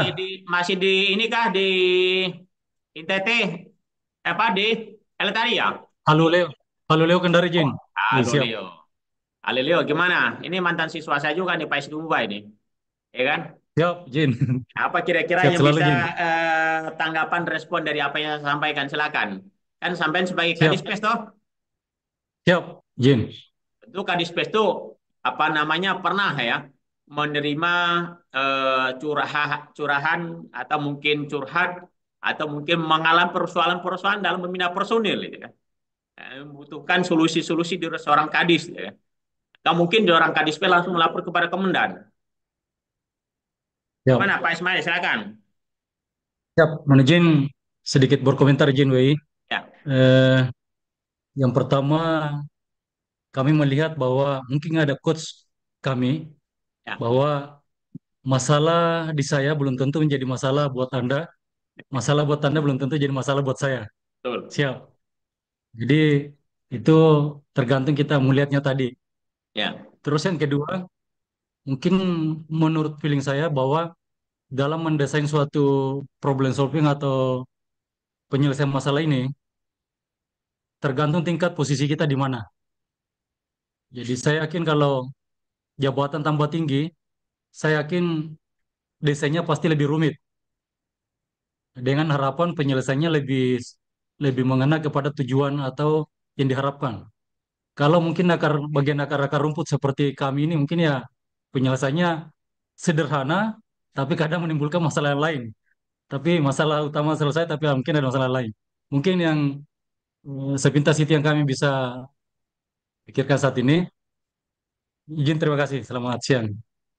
selamat siang. Makasih Pak Ismail Kuba ya. Ya, kalau kita coba buka-bukaan hari ini ya, masing-masing kita mempunyai atau memiliki atau mengalami persoalan-persoalan yang ada ya. Tidak saja tertutup Pak Ismail, Pak Nur, Pak Fadi dan sebagainya. Saya pun punya masalah. Nah, ketika kita mengalami masalah itulah, kepada siapa kita memberikan curhatan kita, berdiskusi, tukar perikiran atau mencari solusi apa nama ide-ide inovasi. Bagaimana kita ke depan kita lebih baik daripada hari ini. Kalau kita bisa, kalau kita, kita bertukar pikir dengan teman, tapi tidak tertutup kemungkinan mungkin masalah lebih banyak dari kita kan itu, ya enggak? Lalu Pak Ismail Kuba sebagai seorang Kadispes di Halo Leo, saya minta saran pendapat kepada Pak Ismail sebagai Kadispes. Bang, ya. Jangankan masalah bang, saya juga lebih banyak masalah dari abang kan itu. Nah ini kadang-kadang ini yang menjadi solusi. Sama lah Ya, Pak Ismail atau Pak Nur ya. Dalam kita berhidupan keluarga, kita berkeluarga semua. Gak ada yang nggak masalah dalam kehidupan keluarga kita. Kita sebagai suami, banyak masalah. Apakah di anak, apakah di istri, tetangga, dan sebagainya. Ketika kita bercerita ke tetangga, gak enak. Kalau kita cerita tetangga, oh jadi viral, jadi gosip, jadi bahan perbincangan di komunitas dan sebagainya. Jadi masalah kan? Masalah baru lagi. Tapi kalau kita akan sampaikan kepada istri, mungkin kadang-kadang masalah di istri itu sendiri. Kalau Pak Ismail bilang kan itu. Hah? Nah, jadi makanya teman-teman semua, seluruh persoalan masalah-masalah yang ada di lingkungan kerja kita, di keluarga kita, di pribadi kita sekalipun ya, tentu kita menginginkan ada solusinya, ada jalan keluarnya, ada inovasi-inovasi baru. Bagaimana kita ke depan tidak seperti ini terus, ada kemajuan ya. Maka kita berpikir off the box, out of the box, berpikir memiliki jangka berpikir jauh ke depan, inovasi, gagasan-gagasan baru. Kalau gini-gini aja terus ya, jalan tempat kita. Bukan begitu Pak Nur? Hah? Ya enggak? Jadi tentu kita sebagai manusia normal, kita pengen kehidupan kita hari ini lebih baik daripada hari kemarin. Kehidupan kita besok lebih baik dari hari ini. Itu kita dengan demikian ya, kita termasuk orang yang pengen maju dalam kehidupannya. Jangan hanya kita seperti ini terus dari zaman 5 tahun, 10 tahun yang lalu kita gini ini terus.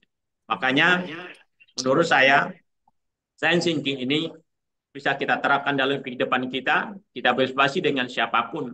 Yuk kita mulai dari diri kita sendiri. Mau kita membuka diri dengan siapapun itu, teman-teman atau rekan kerja atau atasan, seluruh persoalan yang kita alami kita sampaikan. Kita carikan solusi, jangan dibuat tidur, jangan dibuat diam. Nanti banyak setan-setan kiri kanan yang membisikkan hal yang jelek sama kita. Mungkin mencari jalan pintas dan sebagainya. Oleh karena itu, pesan yang saya sampaikan, dalam hal kita mempelajari materi desain thinking ini, mari kita lebih membuka diri. Artinya tadi kalau Pak Blimade mengatakan lebih kepada mitigasi risiko, memperkecil, mengurangi ya dampaknya dari masalah itu dalam kehidupan kita. Mungkin itu teman-teman yang perlu saya sampaikan. Mungkin di antara teman-teman ada yang mau bertanya lagi, mungkin ibu-ibu nih. Atau ibu-ibu ada masalah. Kalau kami bapak-bapak panjang masalah ini. Halo Bu Nilu.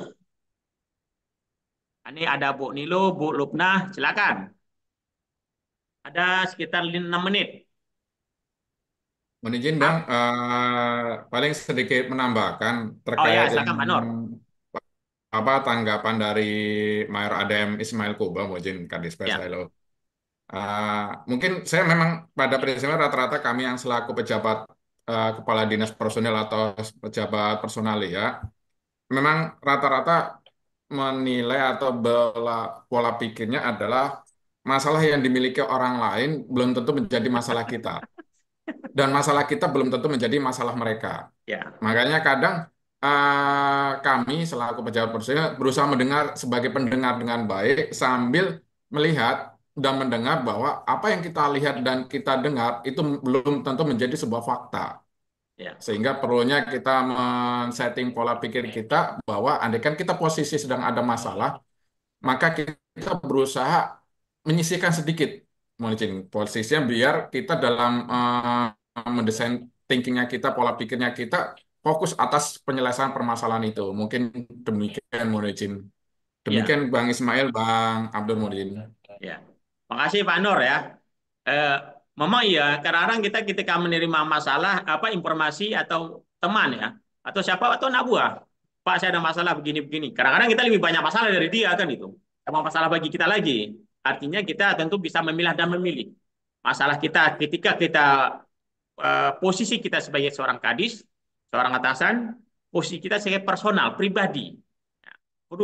Jangan nanti kita sebagai seorang kadispes, kita mengalami masalah, ada anggota, ada teman, atau ada bawahan, kita ingin menyampaikan atau minta solusi dan pendapat tentang persoalan yang dia hadapi. Aduh, kamu nggak usah cerita masalah sama saya, masalah ini banyak nih, keluar kamu. Jadi tidak seperti itu.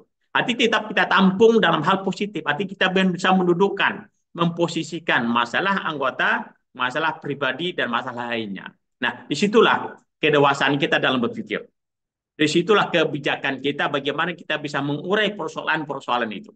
Oleh karena itu maka di awal saya sampaikan agar persoalan yang dialami oleh siapapun itu yang meminta pendapat sama kita, kita harus bisa melakukan observasi secara lebih mendalam, mengenal lebih mendalam apa sih masalahnya. Tidak hanya fokus pendengar dari dia saja, tidak. Mungkin mendengar dari temannya, dari keluarganya, dari atasan dan sebagainya. Oleh karena itu perlu observasi secara mendalam sebagaimana saya sampaikan di awal.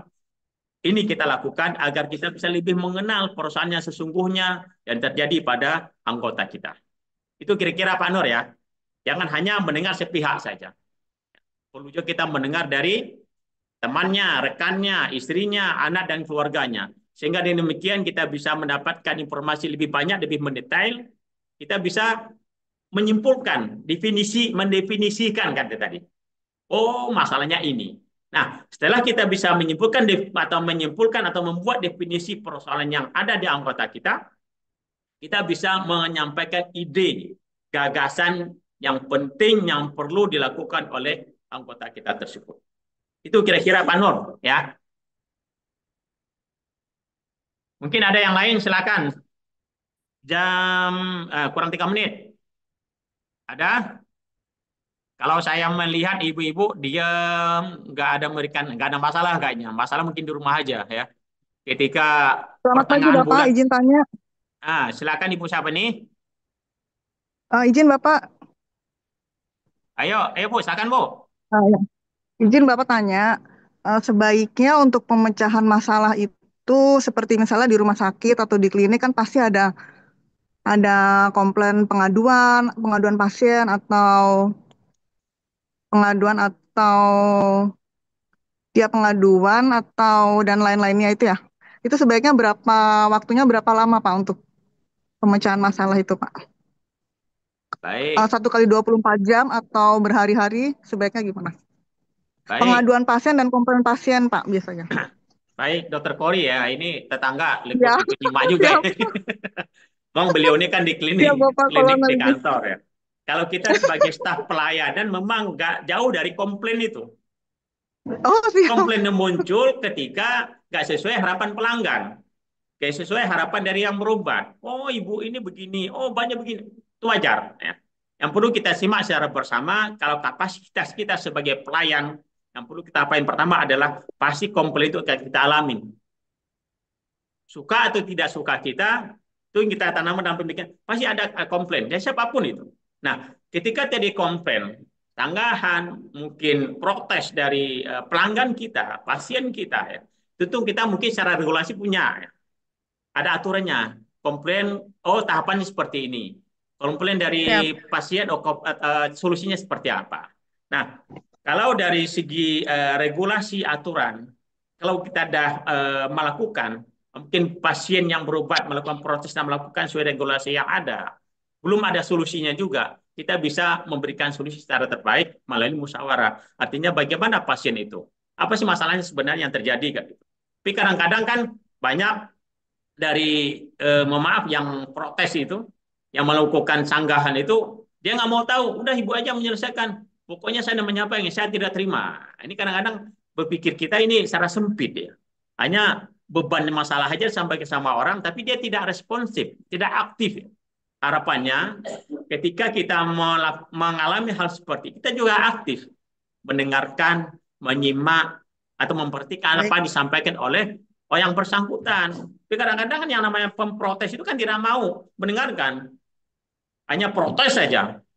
Sama dengan Pak Ismail sebagai Kadispes kan, protesnya banyak dari yang mau kiri kanan dan sebagainya.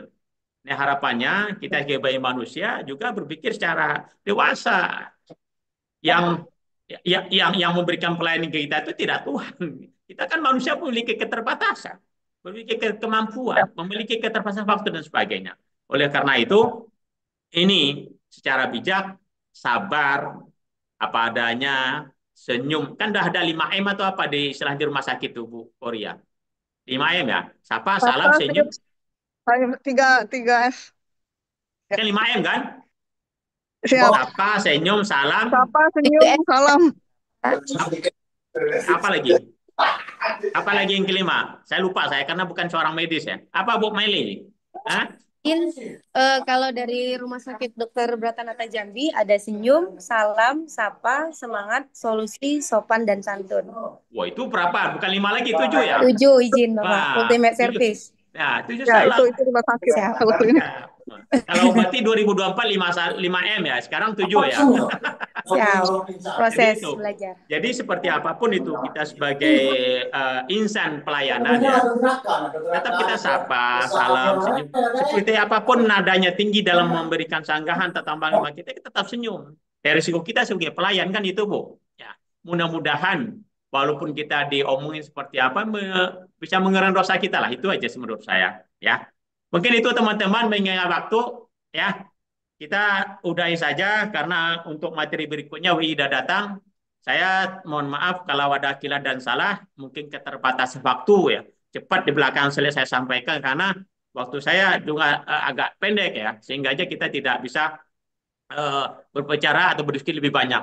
Tapi poin yang kita bisa simak adalah bahwasanya siapapun itu memberikan solusi sama kita atau mungkin memberikan inovasi-inovasi baru bagaimana kita bisa keluar dari persoalan yang ada. Jangan lihat siapa yang menyampaikan, tapi dengar apa yang mereka sampaikan sama kita. Mudah-mudahan bisa bermanfaat bagi diri kita, teman-teman, keluarga, dan sebagainya.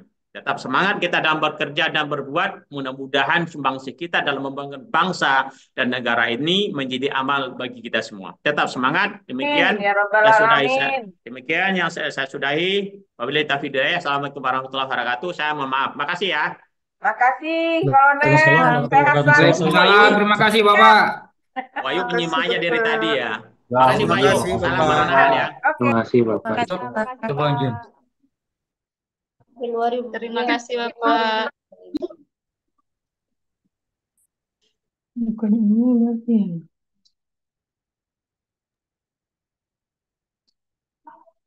Belum ya?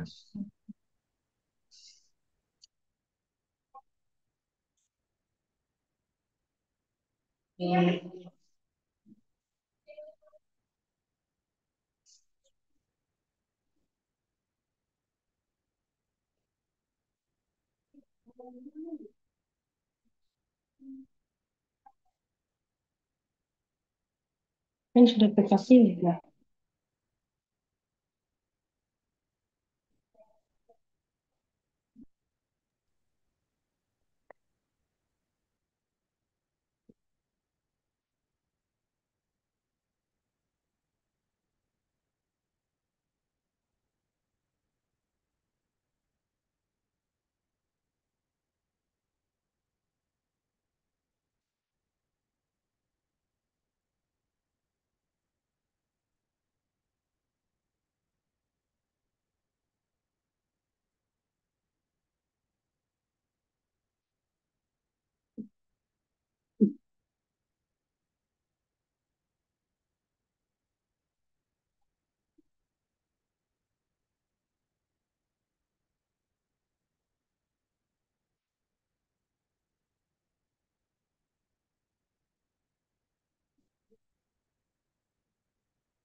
Baik.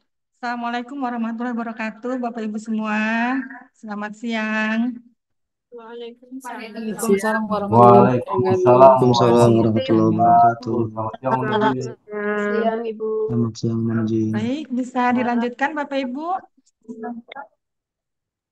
Siap bisa Bu. Untuk materi yang kedua yaitu prinsip dan teknik desain thinking. Monggo silakan kalau yang mau minum dulu atau mau yang ke kamar kecil dulu silakan.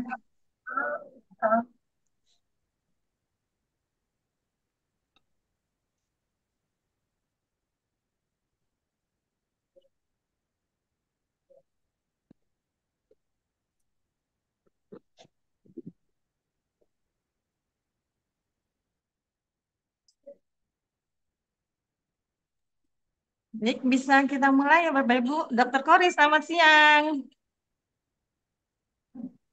Selamat siang Ibu, izin. Baik, bisa kita mulai ya Bapak Ibu. Silakan Ibu.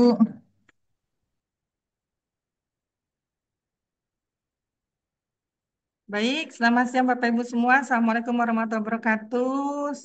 Selamat siang, Waalaikumsalam Om warahmatullahi Swastiastu, Namo wabarakatuh. Buddhaya, salam kebajikan untuk Bapak Ibu semua, sehat selalu. Baik, kita masuk ke materi yang kedua, yaitu prinsip dan teknik design thinking. Baik, sebelumnya saya mau memperkenalkan diri dulu, memperkenalkan diri saya. Baik, saya adalah Kolonel Sekoleni Diani. Satker saya di Pusdiklat Jumenhan Badiklat Kemhan. Saya adalah Widya Iswara di Pusdiklat eh, Jumenhan Badiklat Kemhan. Baik, Bapak Ibu, saya ingin memberikan quote of the day bagi Bapak Ibu semua di siang hari ini. Jadi, jika kamu hanya bertahan di zona nyaman, maka kamu tak akan pernah tahu banyak hal. Baik, jadi maksud kalimat di sini adalah bahwa kalau kita hanya melakukan hal-hal yang sudah kita kenal dan tidak pernah kita mau coba sesuatu hal yang baru, tentunya kita akan kehilangan banyak pengalaman dan pengetahuan yang bisa kita pelajari tentunya. Jadi zona nyaman adalah kondisi di mana seseorang merasa aman, tenang dan tidak merasa terancam karena sudah terbiasa dengan hal-hal yang sudah dilakukan. Tetapi kalau kita terus-menerus di situ atau di tempat tersebut, tentunya kita tidak akan berkembang. Jadi contohnya kita tidak atau kita takut mencoba pekerjaan baru karena takut gagal misalnya. Padahal bisa saja itu peluang besar bagi kita pekerjaan baru tersebut.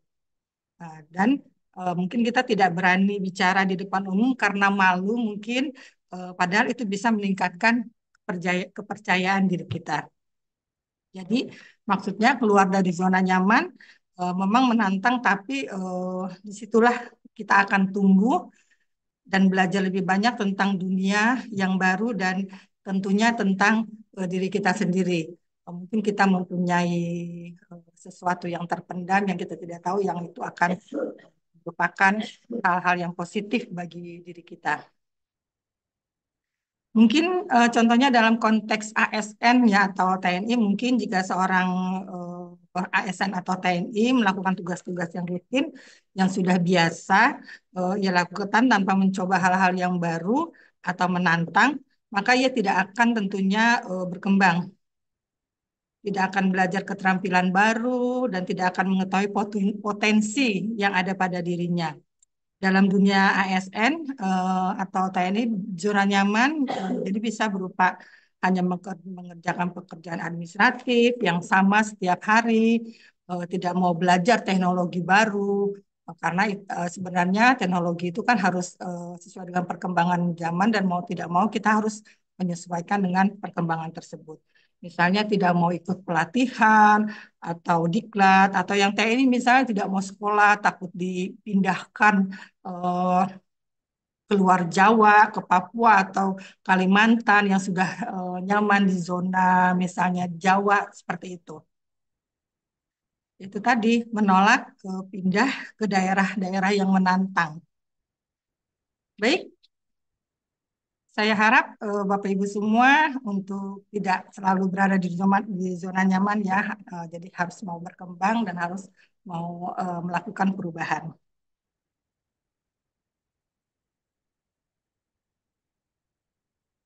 Baik, agenda kita pada siang hari ini yaitu pada prinsip dan teknik design thinking adalah satu prinsip-prinsip tentang design thinking, kedua tahapan atau langkah design thinking, yang ketiga teknik yang digunakan dalam design thinking, yang keempat adalah penerapan design thinking tersebut.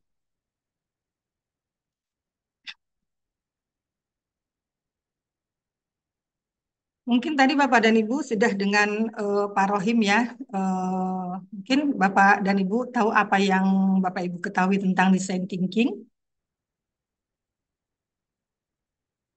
Silakan, mungkin ada yang mau memberikan pendapatnya.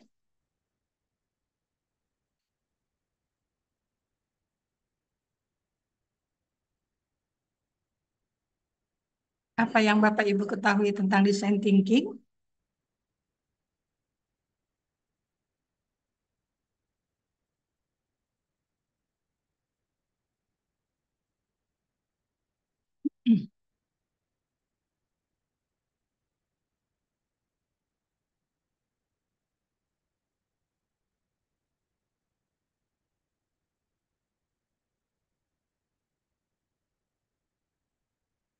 Tidak ada yang ingin memberikan pendapatnya? Baik.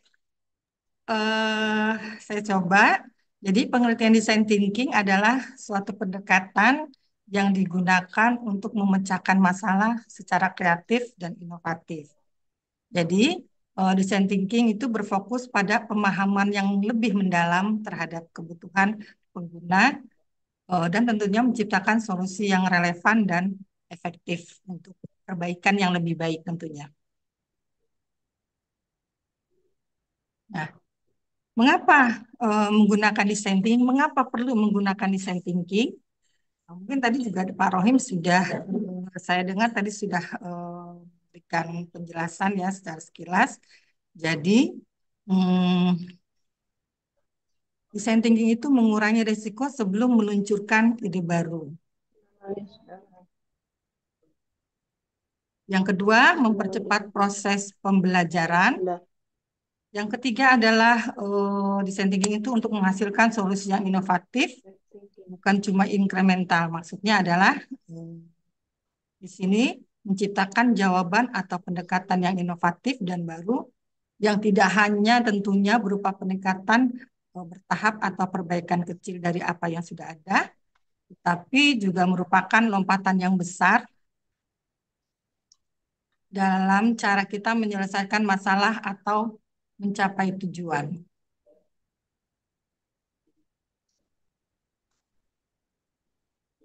Baik. Jadi maksudnya di sini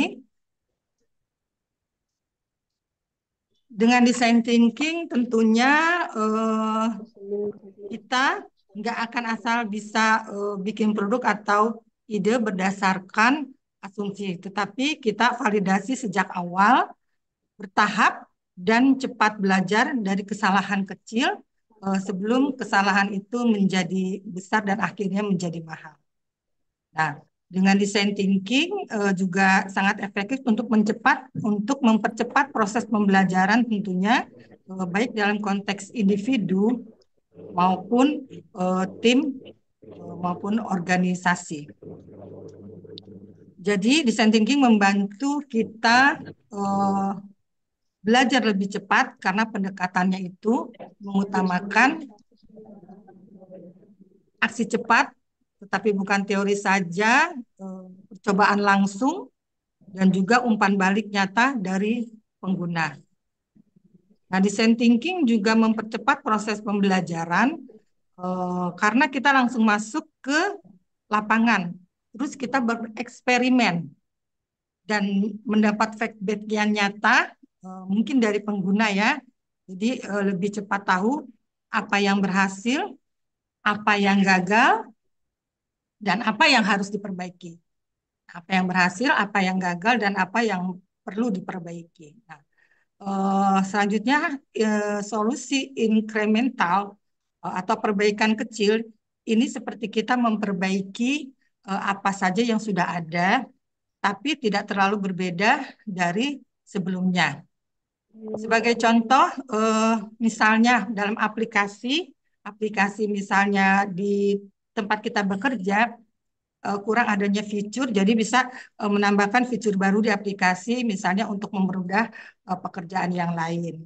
Lalu membuat proses kerja sedikit lebih cepat. Selanjutnya, apalagi misalnya mengganti desain kemasan produk biar lebih menarik atau kemasan hasil kerja kita agar lebih baik dari yang sebelumnya. Nggak salah, makanya solusi inkremental penting juga. Tapi kalau kita mau lompatan besar, perlu lebih dari itu. Yang dimaksud dengan di sini adalah solusi inovatif adalah lompatan kreatif. Sama dengan lompatan kreatif, itu bisa mengubah cara pandang orang terhadap masalah, terus membawa pendekatan baru yang belum terpikir sebelumnya. Tadi yang disampaikan oleh Pak Rohim, out of the box, ya. Terus bukan cuma lebih baik, tapi berbeda dan lebih relevan tentunya. Nah, design thinking mendukung hal itu karena sejak awal proses fokusnya kepada empati mendalam, jadi benar-benar memahami masalah dari pengguna. Selanjutnya tentang asumsi bahwa tidak menerima solusi yang lama mentah-mentah, tetapi dipelajari terlebih dulu. Terus eksplorasi ide liar dan kreatif atau fase idiate bukan langsung main aman. Jadi selanjutnya adalah prototipe cepat, mencoba ide-ide out of the box dengan biaya yang rendah tentunya. Tadi juga sekilas sudah disampaikan oleh Pak Rohim, ya. Terus testing nyata, tahu bagaimana ide-ide yang tentunya bisa dianggap gila yang justru berhasil.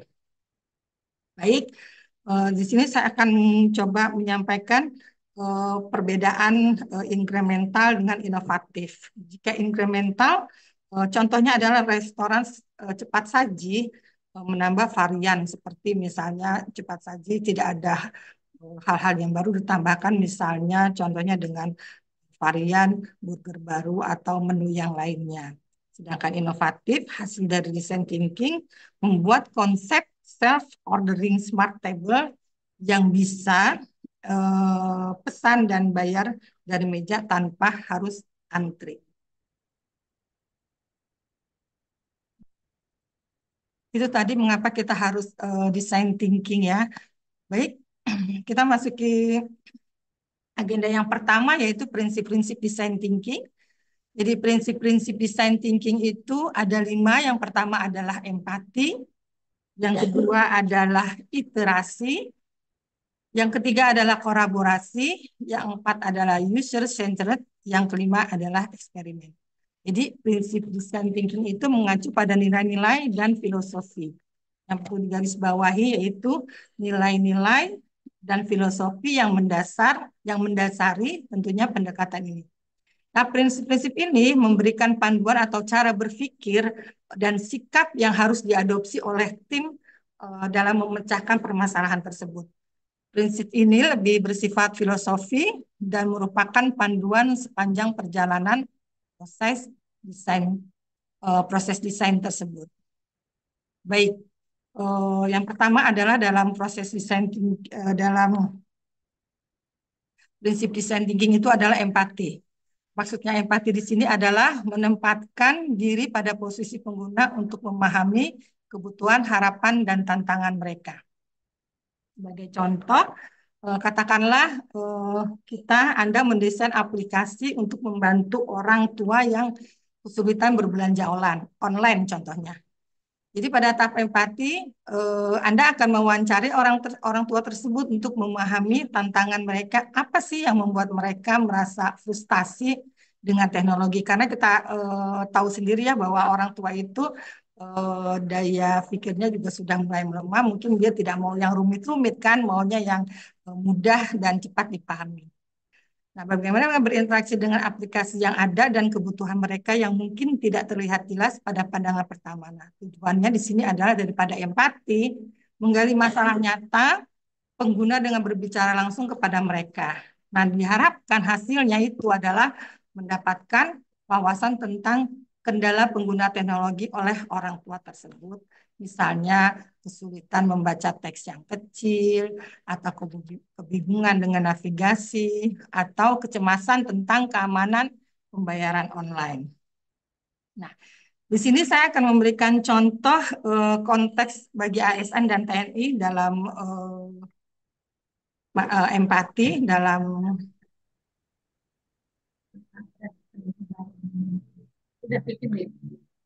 dalam prinsip yang pertama yaitu empati. Contohnya eh, Contohnya, banyak personil TNI atau ASN dan keluarganya merasa kesulitan, misalnya contohnya memahami prosedur administratif terkait misalnya tunjangan atau pensiun dan layanan kesehatan karena bahasanya yang terlalu teknis, ya terlalu teknis dan prosedurnya yang membingungkan mungkin banyak sesuatu yang prosedurnya harus ke sini ke sini ke sini. Nah itu jadi tahap tahap-tahap empatinya, langkah-langkahnya, contohnya adalah misalnya wawancara mendalam, misalnya ASN, Kemhan, dan TNI mewawancarai prajurit aktif maupun purnawirawan, misalnya beserta keluarganya tentunya, untuk mengetahui pengalaman mereka dalam mengikuti akses layanan administrasi tersebut. Bisa juga dalam empati itu ASN atau TNI ikut serta dalam proses pengurusan dokumen yang dianggap selama ini mungkin agak sulit gitu ya di satuan unit, jadi melihat langsung pelayanan dari perspektif pengguna. Selanjutnya adalah misalnya kita mencoba sendiri proses pengajuan tunjangan atau klaim kesehatan. Misalnya untuk merasakan kesulitannya di mana sih untuk mengklaim ini, kok misalnya berhari-hari atau kendala-kendala yang lainnya yang menyulitkan menurut mereka gitu kan. Selanjutnya mungkin juga bisa menggunakan survei online dan kotak saran. Misalnya biasanya itu di rumah sakit suka ada kotak saran tuh untuk apa namanya, keluhan-keluhan apa yang dirasakan oleh pasien pada pelayanan rumah sakit tersebut. Nah, misalnya temuan dari tahap empati itu, misalnya banyak prajurit dan keluarganya misalnya merasa bingung karena misalnya bahasanya, surat keputusan dan forumnya terlalu formal atau bertele-tele. Misalnya lagi temuannya ada kecemasan untuk bertanya karena khawatir dianggap tidak memahami aturan. Nah, kadang-kadang prosedurnya juga berubah-ubah, tapi sosialisasinya kurang menjangkau semua anggota. Misalnya ada perubahan aturan baru, tapi tidak disosialisasikan, jadi sebagian orang saja yang tahu tentang aturan tersebut. Misalnya penggunanya ini begini, saya bingung harus kemana dulu. Kadang petunjuknya beda antara satu orang dengan yang lain, betul nggak? Kadang di rumah sakit itu kan juga kan ada kan dari nanya ke misalnya perawat ini, jawabannya ini. Nanya ke yang lain, jawabannya beda. Nah itu yang membingungkan mungkin bagi si pasien atau keluarganya. Mungkin terus dia juga berpendapat bahwa kalau bisa ada panduan sederhana atau video yang gampang dimengerti untuk kami dan keluarga kami sehingga kami tidak bingung. Mungkin begitu. Nah, ke arah solusinya misalnya diharapkan kita membuat panduan visual, misalnya infografis, misalnya video pendek untuk prosedur layanan sehingga tidak membingungkan bagi pengguna atau anggota TNI, ASN, dan keluarganya.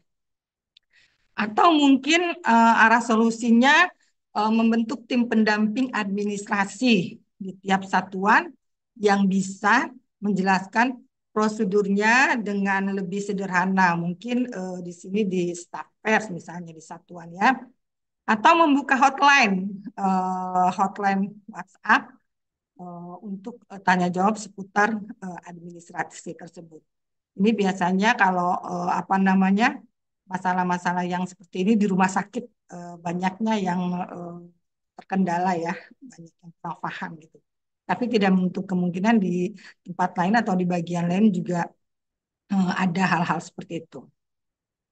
Jadi dengan memahami kebutuhan langsung pengguna atau pengguna layanan dalam hal ini misalnya prajurit TNI, ASN dan keluarganya, kita bisa merancang solusi yang manusiawi, inklusif tentunya, dan efisien agar mereka lebih paham tentang hal tersebut.